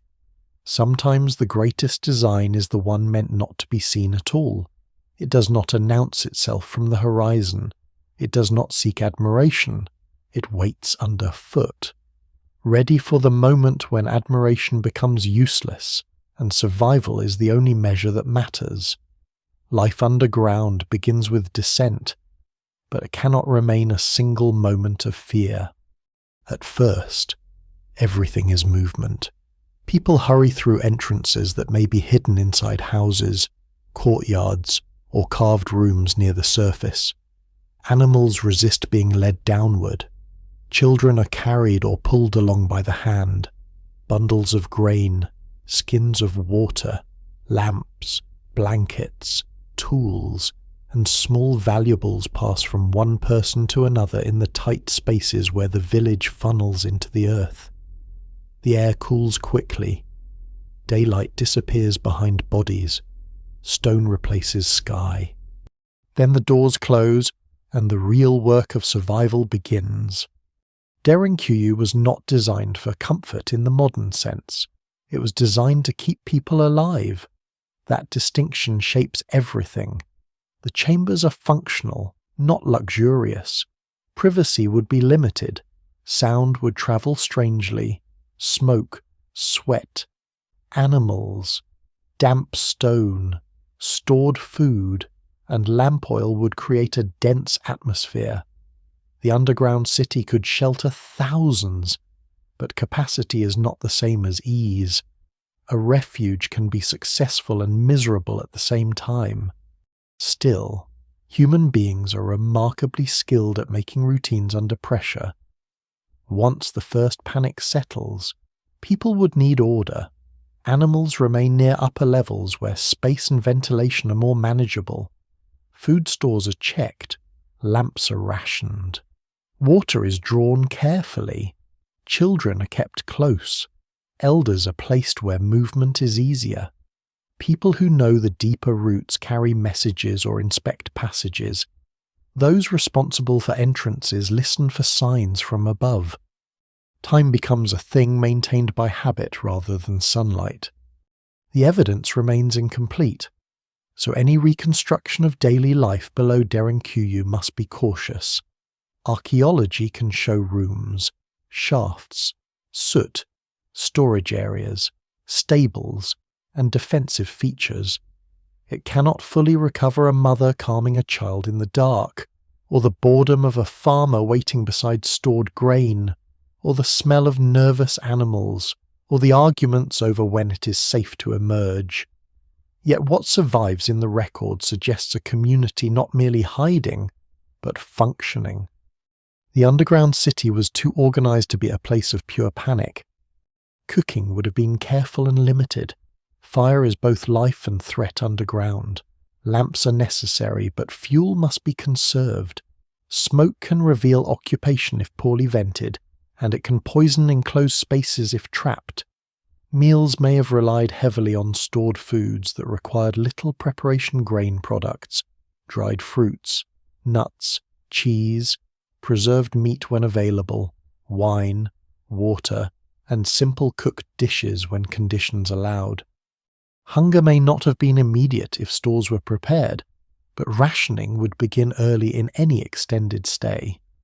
A surprising detail is that darkness changes social behavior. Above ground, work follows the sun, fields, animals, and seasons. Underground, those anchors weaken. People must create artificial rhythms periods for rest, prayer, food, guarding, checking passages, tending animals, and maintaining air routes. Without routine, fear expands. The city's physical design may have supported these rhythms by separating functions into different areas, even in cramped conditions. A community needs distinctions between storage, animals, worship, movement, and rest. The psychological strain would be immense. The underground protects people from immediate danger, but it also removes certainty. Those inside may not know whether the threat above has passed, whether houses have been looted, whether crops have been destroyed, whether neighbours outside survived, or whether the entrance is being watched. Safety becomes invisible. Danger becomes imagined through sound, silence, rumour, and waiting. In such conditions, leadership matters. A bad decision could expose everyone too soon. Waiting too long could waste food and strength. Children would experience the city differently. For them, the underground might be terrifying, but also strangely familiar if the community maintained refuge practices across generations. Some may have been taught from an early age how to move through certain passages, where not to wander, when to stay silent, and why the stone doors mattered. The underground city may have entered childhood memory not as an archaeological wonder, but as a necessary part of home. A field is where food grows. A well is where water comes from. A tunnel is where one goes when the world becomes unsafe. Women's labour, though rarely visible in the architecture directly, would have been central. Food preparation, childcare, textile work, water management, tending the vulnerable, preserving household goods, and maintaining social cohesion do not leave the same marks as stone doors, but no refuge can function without them. Men may have guarded entrances or moved animals, but survival depended on the full community. Derinkuyi's architecture is often described through defence, yet the life inside it would have been held together by ordinary work under extraordinary pressure. Religious practice may have offered structure and emotional endurance. In underground chapels or gathered chambers, prayer could compress fear into repeated words and gestures. The exact practices varied by period and community, and scholars still debate the details of use in different phases. But the broader point remains: people hiding underground did not stop being cultural, religious, and social beings. They brought meaning into the dark because meaning helped them bear it. Waste would have been one of the hardest practical problems. Crowded underground living creates immediate sanitation risks: animal waste, human waste, spoiled food, smoke residue, and stagnant areas could make long stays dangerous.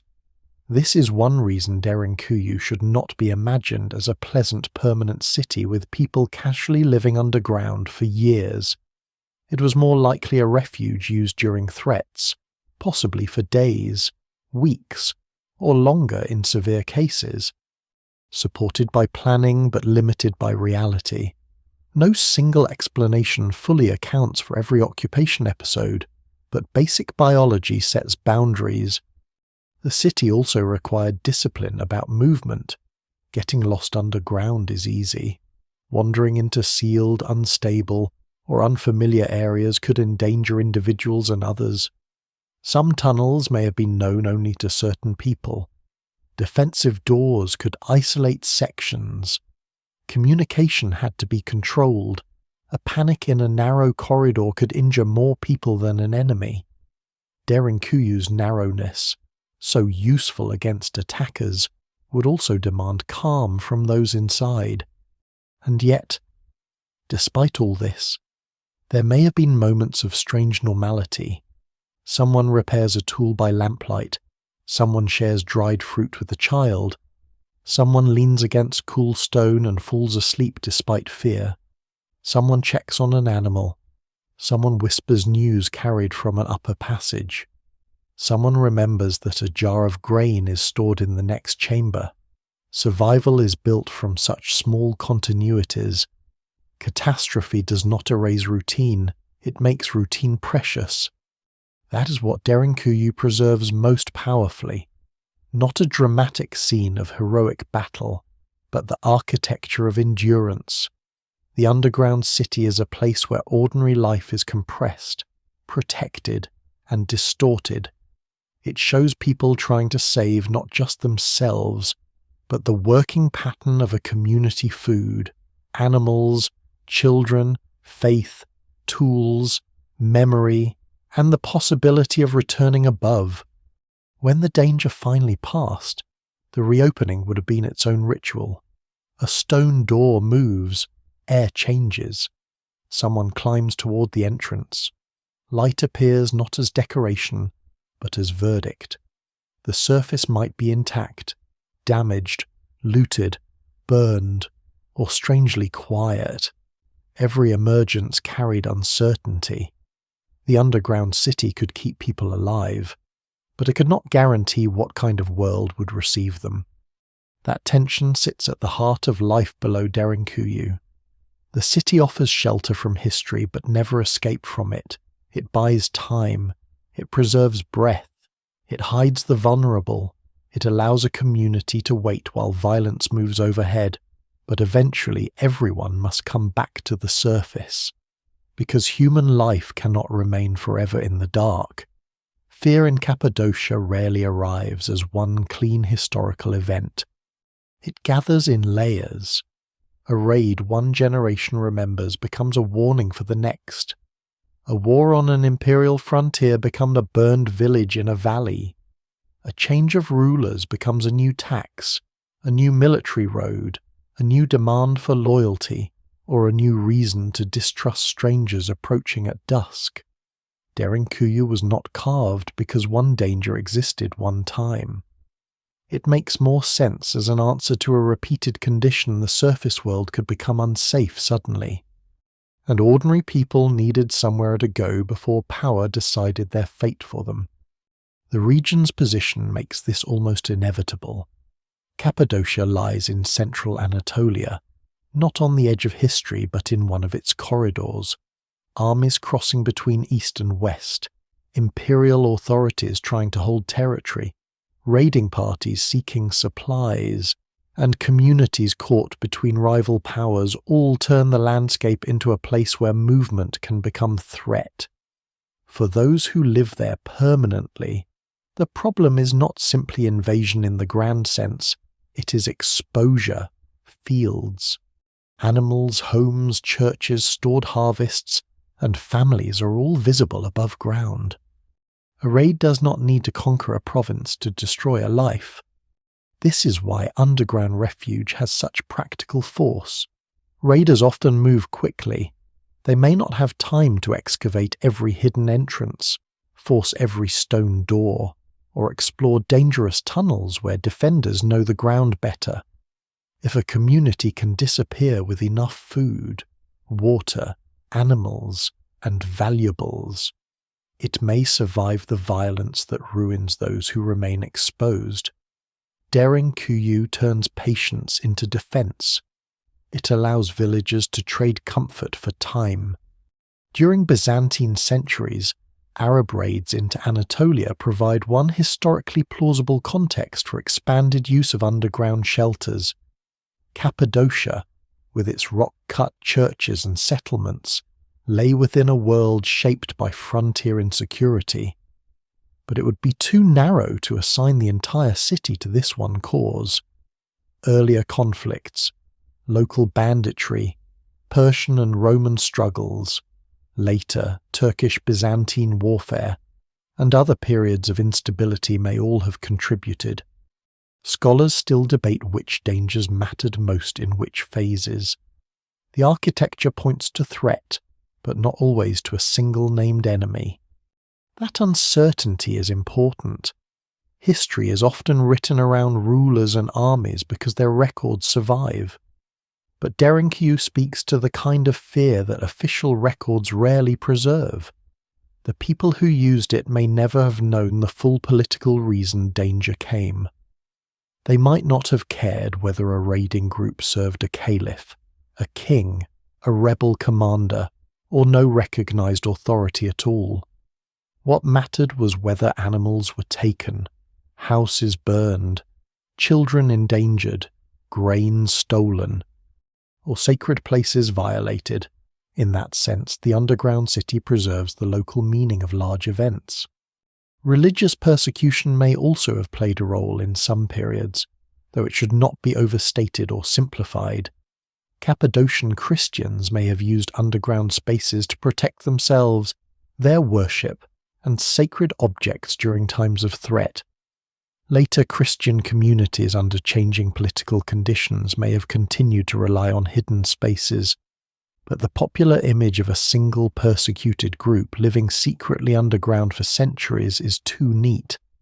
What survives in the record suggests a more complex pattern: refuge during raids, concealment during danger, storage during peace, adaptation across different religious and political worlds.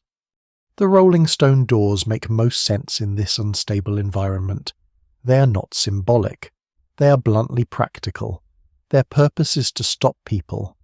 Once rolled into place, they deny passage, slow pursuit, and protect deeper chambers. The narrow corridors force attackers into vulnerable positions. Entrances concealed within ordinary structures make the city harder to find quickly. These features suggest preparation for human violence rather than natural disaster alone. Earthquakes, storms, and harsh weather can drive people to shelter, but they do not usually require inward-locking stone doors with defensive choke points. Still, the city may have protected against more than armed men in times of epidemic, famine, or political chaos. Underground storage and hidden supplies could help a community endure. During severe winters or sudden insecurity, cool but stable chambers might preserve goods. Yet the strongest architectural clues point back to raids and conflict. Derinkuyu is not just underground, it is defensible underground. A surprising detail is that such refuges can influence behavior above ground even when not in use. Knowing there is a place to retreat changes how a community evaluates risk. People might remain in a vulnerable settlement longer because they trust the tunnels. They might store surplus below rather than abandon a region. They might rebuild after raids because survival is still possible. The underground city is therefore not only a reaction to danger, it may help communities persist in a dangerous landscape. This persistence has consequences. A village without refuge might vanish permanently after repeated attacks. A village with refuge might absorb loss and return. Over generations, that resilience can shape settlement patterns. The underground city becomes part of the reason people keep living in a place where others might leave. It is not merely a hiding place. It is an argument with history, carved into stone. Not yet, not this time, not everything. But endurance is never free. Maintaining a refuge requires labor that could have gone elsewhere. Digging chambers, clearing passages, protecting shafts, teaching routes, storing food, and keeping entrances hidden all demand organization. A community invests in Derinkuyu because it believes danger will return. That belief carries psychological weight. The city is a monument not to victory, but to expectation. It says that fear has become predictable enough to plan around. No single explanation fully accounts for how people lived with that expectation.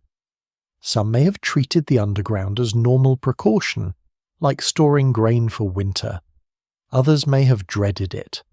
Some children may have found the passages familiar. Others may have feared the dark.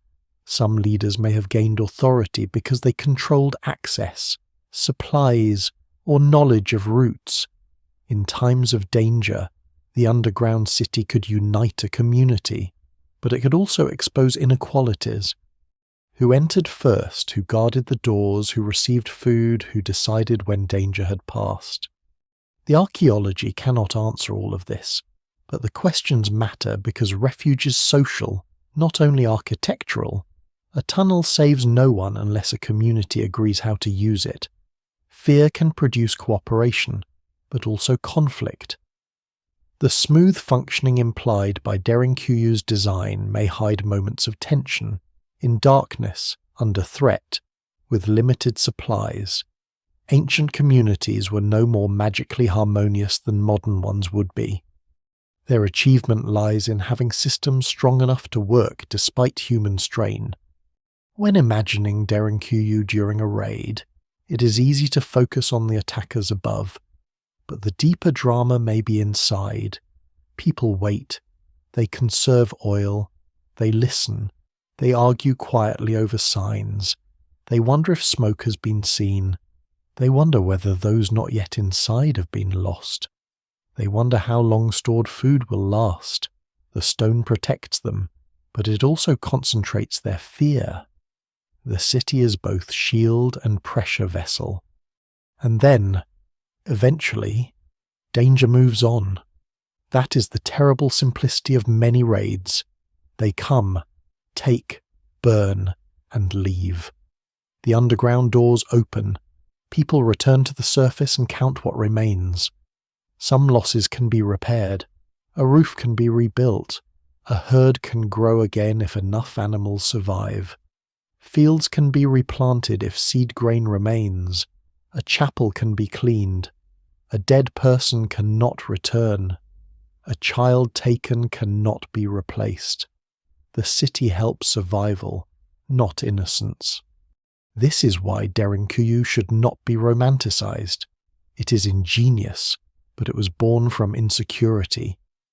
Its existence suggests a world in which ordinary people had to prepare for the failure of peace. The underground city is extraordinary because the danger was ordinary enough to justify it. And that may be the hardest truth beneath Cappadocia. The tunnels are not an escape from history's violence. They are the shape violence leaves when people refuse to disappear. Derinkuyu seems impossible until it is placed back into the landscape around it. Alone, the underground city feels like an anomaly, a single astonishing survival machine hidden beneath one town. But Cappadocia does not offer just one buried refuge. It offers many. Across the region, underground settlements, tunnel systems, rock-cut dwellings, monasteries, storage chambers, pigeon houses, churches, and hidden passages appear again and again, scattered through valleys, hillsides, and villages. Derinkuyu is one of the most famous and extensive, but it belongs to a wider underground tradition. The mystery deepens, yet it also becomes more understandable. This was not one isolated act of genius. It was a regional way of living with stone and danger. Nearby Kaymakla is perhaps the best-known comparison. Like Derinkuyu, it descends through multiple levels and contains stables, storage rooms, living spaces, ventilation shafts, wineries, and defensive features. Its layout feels different, more spread horizontally in places, but the underlying logic is familiar. It is another carved refuge shaped by the same volcanic geology and the same long history of insecurity. Other underground cities and complexes exist at Uzkenak, Maza, Tatlarin, and elsewhere, each with its own plan, scale, and history. Some are open to visitors, others remain partly unexplored, unstable, private, or still poorly understood. The number matters. Once a pattern appears across a landscape, explanation changes. Derinkuyu is no longer a strange underground exception demanding a single dramatic origin. It becomes one expression of a broader Cappadocian habit when the rock can be carved, and danger returns often enough. Communities learn to move parts of life below ground. Not every settlement becomes enormous. Not every refuge becomes a city. But the repeated pattern suggests shared knowledge, shared needs, and possibly shared techniques passed through generations. There are claims that some underground cities may have been connected by long tunnels stretching for kilometers. In certain cases, connections between nearby complexes or settlements are plausible and sometimes reported, though the full extent is often difficult to verify because passages collapse, fill with debris, or become blocked by later construction. Scholars still debate the scale and function of these interconnections. The idea of a vast hidden network is compelling, but it must be separated from exaggeration. What survives in the record suggests a region rich in underground systems, not a single continuous fantasy empire beneath all Cappadocia. Even without imagining one endless tunnel world, the known reality is remarkable. Communities across Cappadocia repeatedly carved downward and inward. They created spaces for animals, grain, wine, water, worship, and retreat. They adapted natural hills and soft stone into human infrastructure. The underground was not an afterthought. It was part of the built environment, as normal in its own way as walls, barns, wells, and roads above ground. A surprising detail is that above ground and underground Cappadocia often work together rather than separately. Pigeon houses carved into cliffs fertilize fields. Rock-cut storerooms preserve agricultural produce. Cave dwellings moderate temperature. Churches and monasteries sanctify the same carved landscape. Underground refuges protect the people who farm and worship above. The region becomes a vertical civilization, not in the sense of towers, but in layers: fields, houses, cellars, tunnels, churches, shafts, and hidden chambers, all connected by practical need. Derinkuyu's scale may reflect particular local conditions. It may sit near routes, settlements, or vulnerable zones where larger refuge capacity became necessary. It may have expanded because earlier chambers already existed, and later populations saw value in deepening them. It may have served not only one village, but surrounding communities during emergencies. Estimates of its capacity vary, and the evidence remains incomplete. But the architecture suggests planning beyond a small household shelter. It was a communal resource, perhaps a regional one. The existence of many underground cities also helps explain how knowledge survived. A community does not need a written engineering manual if many neighbouring communities share the same practices. People learn from nearby examples. A stone door design works in one place, so it appears in another.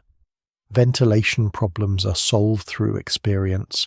Storage spaces follow familiar forms. Defensive tunnels develop common principles. The underground tradition becomes a craft, partly local, partly inherited, partly improvised. This does not mean all the underground cities were built at the same time or by the same people. Quite the opposite. Their differences matter. Some may have older cores. Some may be more strongly associated with Byzantine use. Some may have continued in domestic or agricultural functions for longer. Some may preserve religious features, while others are more utilitarian. Cappadocia's underground world is not one frozen civilization. It is a family of solutions evolving across centuries. The broader network also changes the emotional meaning of Derinkuyu's emptiness. If one underground city were abandoned, it might seem like the disappearance of one community. But when many such places exist, the story becomes regional transformation. A whole way of thinking about safety gradually loses urgency. The need to maintain deep refuges declines. Surface life becomes more stable, or at least differently organized. Populations shift. Technologies, governments. And social conditions change. The underground cities remain physically present, but the culture that kept them fully alive fades. Tourists today often experience these places as isolated attractions, moving from one marked entrance to one mapped route. But ancient users would not have separated them so neatly from the landscape. A tunnel entrance might belong to a home. A carved room might connect to storage. A valley church might relate to a village. A refuge might serve families whose fields lay nearby. The underground was woven into ordinary geography. Its mystery now comes partly from our separation from that way of using land. No single explanation fully accounts for the density of underground construction in Cappadocia, but several forces reinforce each other: soft volcanic stone, a dry climate helpful for preservation, long habitation, strategic vulnerability, agricultural storage needs, religious rock-cut traditions, and repeated episodes of conflict. Remove any one factor, and the landscape might still contain caves. Combine them all, and a hidden world becomes possible. Derinkuyu, then, is not simply a city beneath a city. It is one node in a larger human response to a strange land. It shows how geology can shape culture so deeply that people begin to think with the earth. In Cappadocia, building does not always mean adding material. Sometimes it means subtracting darkness from stone until a refuge appears. And somewhere in that wider pattern lies the real significance of the empty city. Derinkuyu was not alone, yet it still feels solitary when entered today because the living network around it has vanished. The people who understood how it related to other refuges, fields, routes, churches, and villages are gone.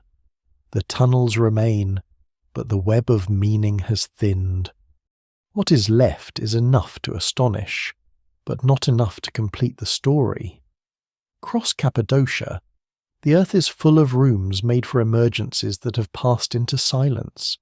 Each one is a reminder that survival was once planned not just household by household, but landscape by landscape. Derinkuyu is the most famous doorway into that buried world, but beneath the region as a whole, a city built for danger can outlive the danger that made it necessary. That is where Derinkuyu begins to slip away from its original purpose. For centuries, perhaps longer, the underground spaces remain useful because the surface remains uncertain. People store food below, hide valuables, shelter animals, protect families, and preserve ways of worship when violence moves across the land. But history does not keep the same shape forever. Frontiers move, states consolidate, roads become safer in some periods. Local power settles into more predictable forms. The risks do not vanish, because no human landscape becomes perfectly safe, but the specific need for a vast underground refuge begins to weaken. Abandonment is rarely a decision made in one dramatic meeting. More often, it is a slow reclassification of importance. A chamber that once stood ready for families becomes a storage room. A deeper corridor becomes too inconvenient to clear. A ventilation shaft is neglected because no one expects hundreds of people to descend soon. A stone door remains in place, but the knowledge of how quickly it can be moved fades. Children grow up knowing the first passages as cellars. Not as part of a hidden city, their children know less. This is how Derinkuyu empties without a catastrophe. The surface world becomes livable enough that descent is no longer central to survival. Agriculture continues. Houses are repaired and rebuilt above ground. Markets matter more than tunnels. Political authority, even when imperfect, may reduce the frequency of sudden raids. Later Ottoman administration, local arrangements, shifting populations, and changing military realities all alter the old conditions. the underground spaces still exist. But the old emergency system becomes oversized for the new world. What survives in the records suggests reuse rather than immediate abandonment, a long twilight in which the city remains physically present but socially diminished. There is something almost sad in that. Derinkuyu's success depends on being ready for fear, but a community that no longer fears in the same way has little reason to maintain its deepest chambers. Peace, or even partial peace, can erase the memory of refuge. Safety does not destroy the city with fire, it makes the city unnecessary. Population change also matters.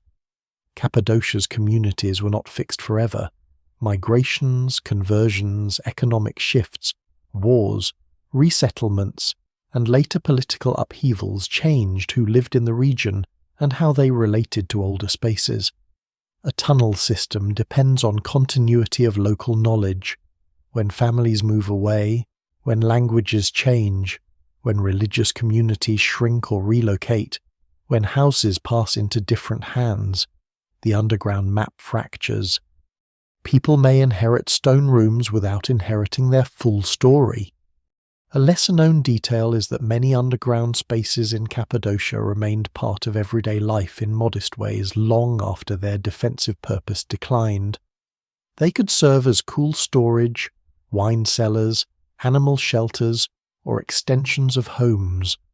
This practical reuse helped preserve access to some areas, while allowing deeper networks to disappear. A person might use one chamber daily and still have no reason to explore a blocked passage beyond it. Familiarity can hide mystery as effectively as ignorance. The city may also become dangerous. Unmaintained tunnels collapse, shafts open unexpectedly, air can stagnate in deeper areas, loose stone, darkness, and confusing routes make exploration risky. Once the collective need fades, caution replaces maintenance. People seal what they do not use. They block passages to protect homes, animals, or children. A once integrated refuge becomes a patchwork of disconnected spaces. The hidden city is not intentionally buried by enemies. It is domesticated, neglected, and walled off by ordinary life. Scholars still debate the exact chronology of Derinkuyu's final abandonment as a refuge. Different parts likely fell out of use at different times. Some spaces may have been used into recent centuries, while others had been forgotten much earlier. The city should not be imagined as a lamp suddenly extinguished. It is more like a constellation fading behind clouds, some points visible, others lost. The pattern no longer recognized. The reasons for leaving are therefore multiple.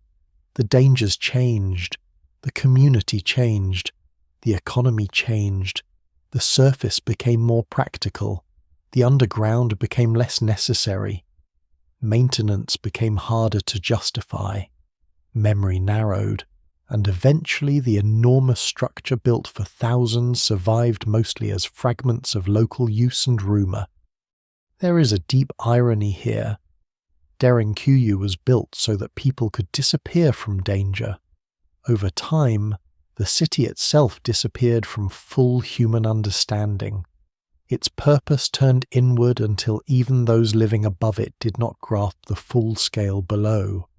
It became a refuge without refugees, a defense without defenders, a city without citizens. Yet this loss of purpose does not make its builders foolish. Quite the opposite. It means their solution belonged to its time. Human societies are always surrounded by old infrastructure built for problems that no longer dominate life. Abandoned forts look excessive after borders move. Watchtowers seem lonely once roads become safe. Granaries become picturesque after famine systems change. Derinkuyu is part of that same pattern, only more dramatic because it lies beneath the earth. Still large enough to humble anyone who enters. No single explanation fully accounts for why people finally left every part of the underground city. Because abandonment is not one event. It is a chain of smaller endings. The last time a chamber is stocked, the last time a family sleeps below during danger, the last time a priest or elder leads people through a familiar passage, the last time a child is taught which tunnel not to enter, the last time a stone door is rolled shut for its intended purpose. None of these moments announces itself as final. That is how endings often happen in history. People do not always know they are leaving an age behind. They simply adapt to the next necessity. Above Derinkuyu, life continues, crops grow, houses change, families come and go. New fears replace old ones. The underground waits. It is too useful to destroy entirely and too unnecessary to remember completely. Its silence is not empty in the simple sense. It is filled with discontinued habits. By the time modern discovery reveals its scale, the city's abandonment has become part of its power. Visitors descend into spaces that feel prepared for a crisis still pending, yet the crisis belongs to people long gone. The doors remain ready, the shafts still breathe, the rooms still hold their shapes. Everything seems to expect return, but no community comes back to live there in the old way. Derinkuyu was finally left because the world that needed it dissolved slowly around it, not peacefully in every moment, not neatly, not all at once, but enough. The old underground logic lost its urgency. The surface claimed people again, and so the city built for thousands became a memory stored in stone, waiting beneath ordinary footsteps until accident gave it back to history. Modern rediscovery changes Derinkuyu from a local inheritance into a global mystery. The story usually begins with a house renovation in the 1960s, when a hidden space behind a wall leads into tunnels descending beneath the town. Like many rediscovery stories, it has the force of a legend because it compresses a much longer process into one memorable image. An ordinary man opens an ordinary wall and finds an impossible city waiting in the dark. Whether every detail is repeated perfectly in every retelling matters less than the larger truth it preserves. Derinkuyu did not return to history through a royal excavation or a grand expedition. It reappeared through domestic accident, beneath daily life. That is part of its strange power. The city was never truly far away. It was under streets, homes, courtyards, and familiar ground. Local people knew of some underground spaces, as many communities in Cappadocia did, but the full scale had faded from common understanding.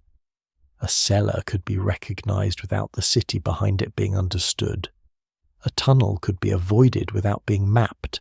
A chamber could hold potatoes, tools, or animals, while deeper passages waited sealed in darkness. Rediscovery was not the finding of a lost island across the sea. It was the realization that the known place had unknown depth. Once archaeologists and local authorities began investigating, Derinkuyu became increasingly difficult to dismiss as merely a few connected caves. The structure extended through multiple levels. Its passages showed planning. Its doors, wells, ventilation shafts, stables, storage rooms, and religious spaces revealed a complex history of use. The underground city gradually opened to tourism, and with tourism came a second transformation. Derinkuyu became not only an archaeological site, but an image the empty ancient city beneath the earth, large enough for thousands, built by people whose names are mostly gone. Images travel faster than careful explanations.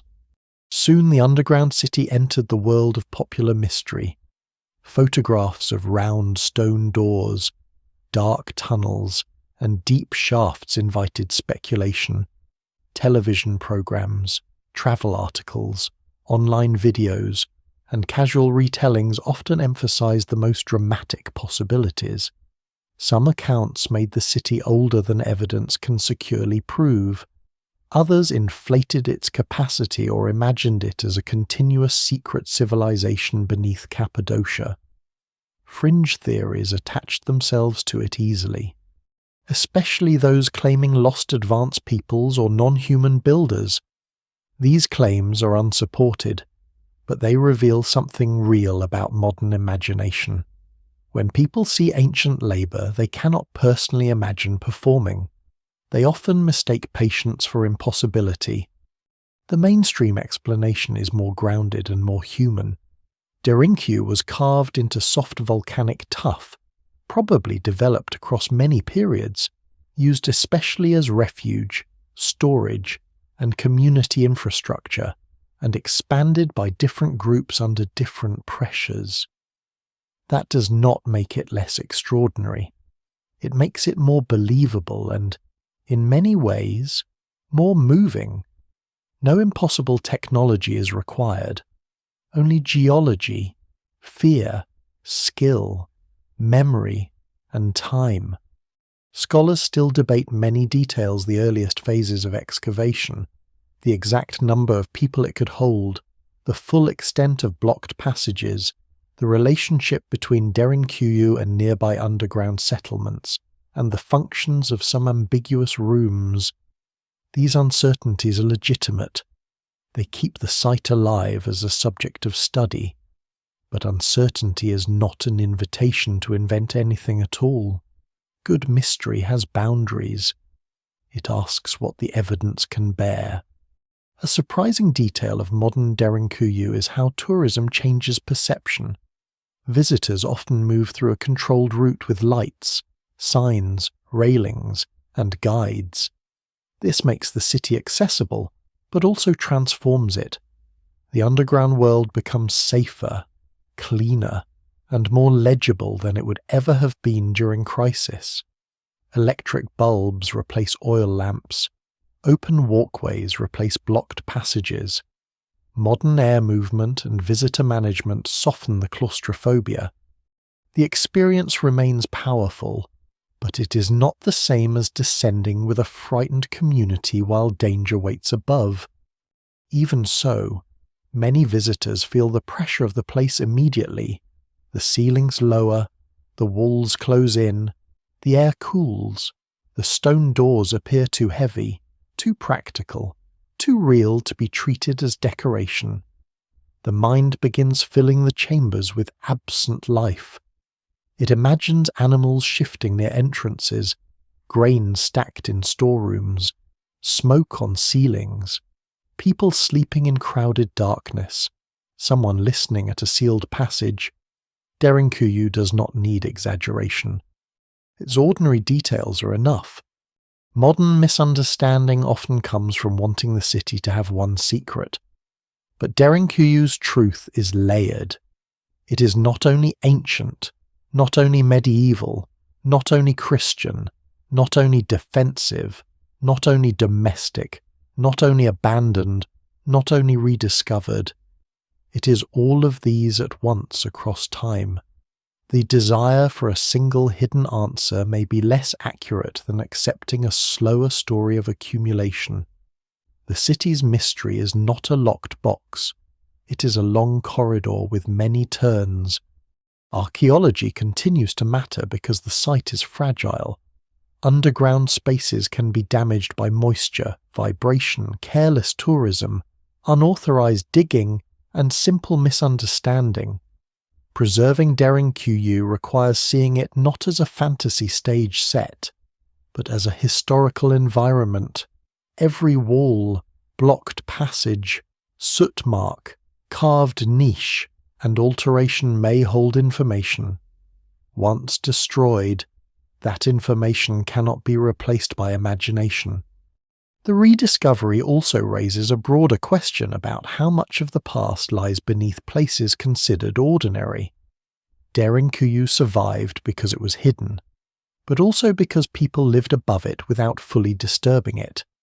Across the world, old cities lie below modern streets, temples beneath villages, roads under fields, burials under construction sites, and forgotten rooms behind walls. The past does not always sit apart in ruins. Sometimes it is directly underneath breakfast, footsteps, repairs and daily noise. What survives in the record suggests that Derinkuyu's modern fame has helped protect it. But fame also simplifies it. The site becomes a headline ancient city found empty. That phrase is true enough to lure attention, but it hides the more complex reality. It was not empty because its people vanished in a single unsolved catastrophe. It was empty because the need for it faded, because communities changed, because memory narrowed, and because underground systems can disappear socially while remaining physically intact. Still, there is no shame in being drawn first by the mystery. Mystery is often the doorway through which deeper history enters. The danger comes only when the doorway becomes a trap, when wonder refuses evidence. Derinkuyu deserves wonder disciplined by patience. It asks modern observers to hold two truths together. The city is astonishing, and it was made by human beings. That may be the most important correction to the popular imagination.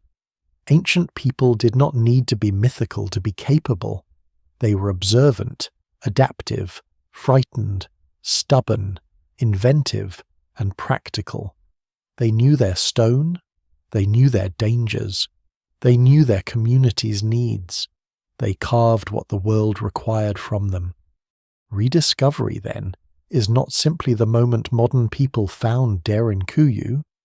It is the moment modern people were asked to recognize a different form of intelligence, one that does not resemble skyscrapers, machines, or written blueprints, but still solved an enormous problem with remarkable precision.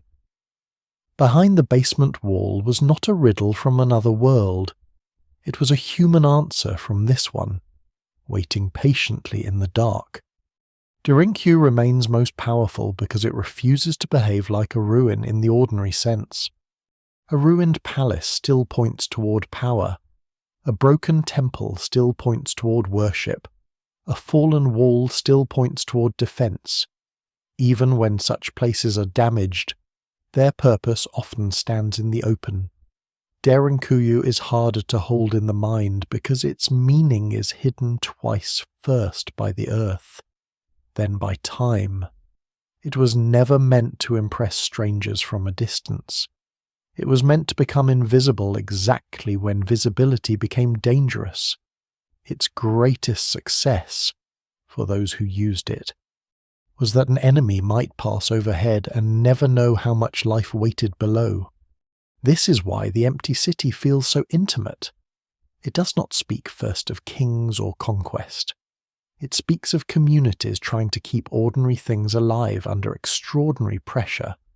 Grain, animals, water, children, tools, prayers, seeds, stories, and the knowledge of where to go when the horizon becomes threatening. These are not glamorous materials, but they are the actual substance of survival. Empires often imagine themselves as the center of history. Derinkuyu quietly disagrees. It suggests that history is also made by those who endure the ambitions of others. What survives in the record suggests a place shaped by repeated necessity rather than one single plan. Its first chambers may have been modest. Its later expansions may have answered specific dangers. Its Christian spaces may have preserved faith during unstable centuries. Its wells and air shafts may have kept frightened people alive when the surface could not be trusted.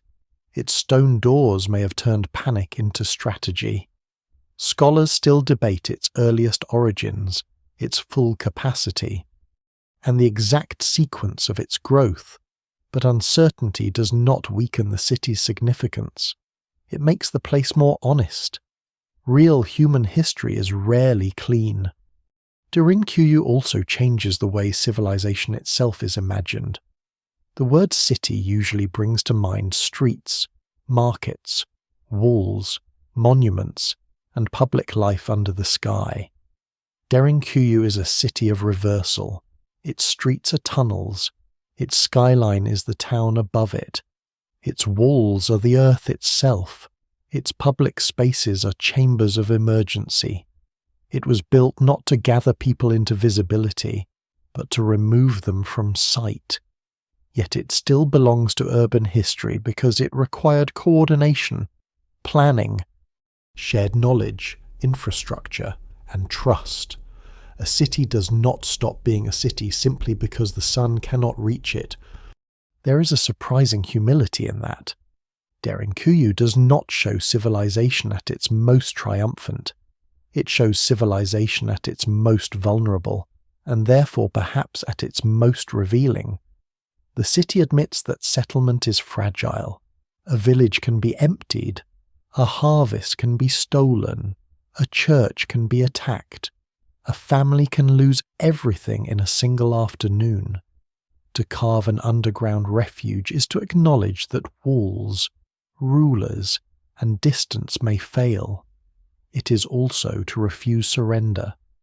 The people who shaped Derinkuyu did not control the movements of armies, but they controlled the stone below their feet.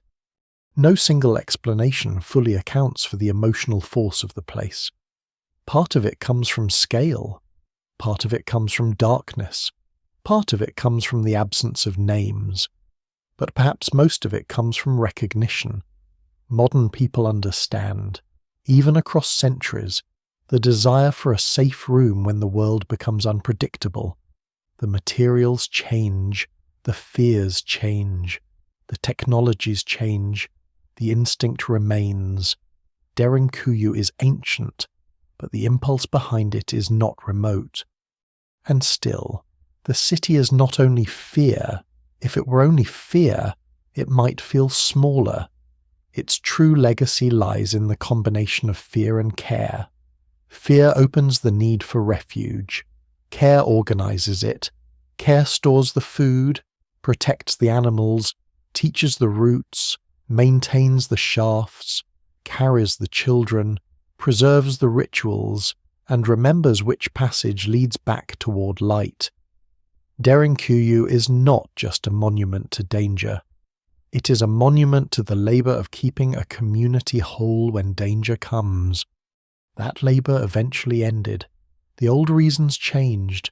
The deeper tunnels emptied. The city lost its living map. Yet the stone did not forget everything. It kept the shape of hands, decisions, and repeated returns. It kept the doors waiting in their grooves. It kept the air shafts open enough to breathe again. It kept the silence until modern rediscovery turned that silence into evidence. The empty city beneath Cappadocia therefore leaves behind a lesson without needing to state it loudly. Civilizations vanish in many ways. Some collapse under invasion. Some dry out with rivers. Some are buried by ash, swallowed by jungle, or abandoned when trade routes move. Derinkuyu's story is different. It is about a place built for disappearance that disappeared from memory only after it had done its work. Its emptiness is not proof of failure. In a strange way, it may be proof of success. The people survived enough times to leave, return, and eventually no longer need the depths in the same way. When visitors walk through Derinkuyu now, they enter after the danger, after the prayers, after the waiting, after the long forgetting. They move through a solution whose original problem has mostly vanished. But the cool air still rises from the shafts. The corridors still bend into darkness. The stone doors still look ready. The city still asks anyone who enters to imagine a moment when the surface was no longer safe, and when survival depended on knowing that another world existed below. Final wind down, and so Derinkuyu waits beneath Cappadocia, not as a dead place exactly, but as a quiet remainder of human caution. Above it, the land continues under the open sky. Wind moves through pale valleys. Sunlight touches the strange towers of tough houses, roads, voices, fields, and footsteps return the world to ordinary scale. It is possible to stand above the underground city and feel nothing unusual at all. That may be the most haunting part. The past does not always announce itself. Sometimes it lies beneath a floor, behind a wall, under a street, inside a hill that seems empty from the outside. Sometimes whole chapters of human fear and ingenuity survive without names, waiting for accident, curiosity, or need to open them again. Derinque reminds us that civilization is not only what rises, it is also what withdraws, shelters, adapts, and endures. The people who use the city are gone. Their voices do not come back through the tunnels. Their exact stories remain scattered beyond recovery. The evidence remains incomplete, and many details will always stay uncertain. But the shape of their concern remains clear. They wanted life to continue. They wanted children to live through danger. They wanted water, food, animals, faith, and memory to survive long enough for doors to open again. In that sense, the empty city is not empty of meaning. It is full of the pressure of all the moments when people waited below and hoped the world above would become survivable again. Eventually, it did. Eventually, they climbed out. Eventually, generations passed, and the darkness became storage, rumor, silence, and then wonder. Now the corridors belong to time. They hold no crowds, no hidden village, no urgent whisper of danger moving overhead. Only air moves through them, cool and patient, rising from depths carved by hands that expected fear, but also expected morning. And somewhere beneath the ordinary ground, the city built to vanish remains exactly where it was, still waiting below the light.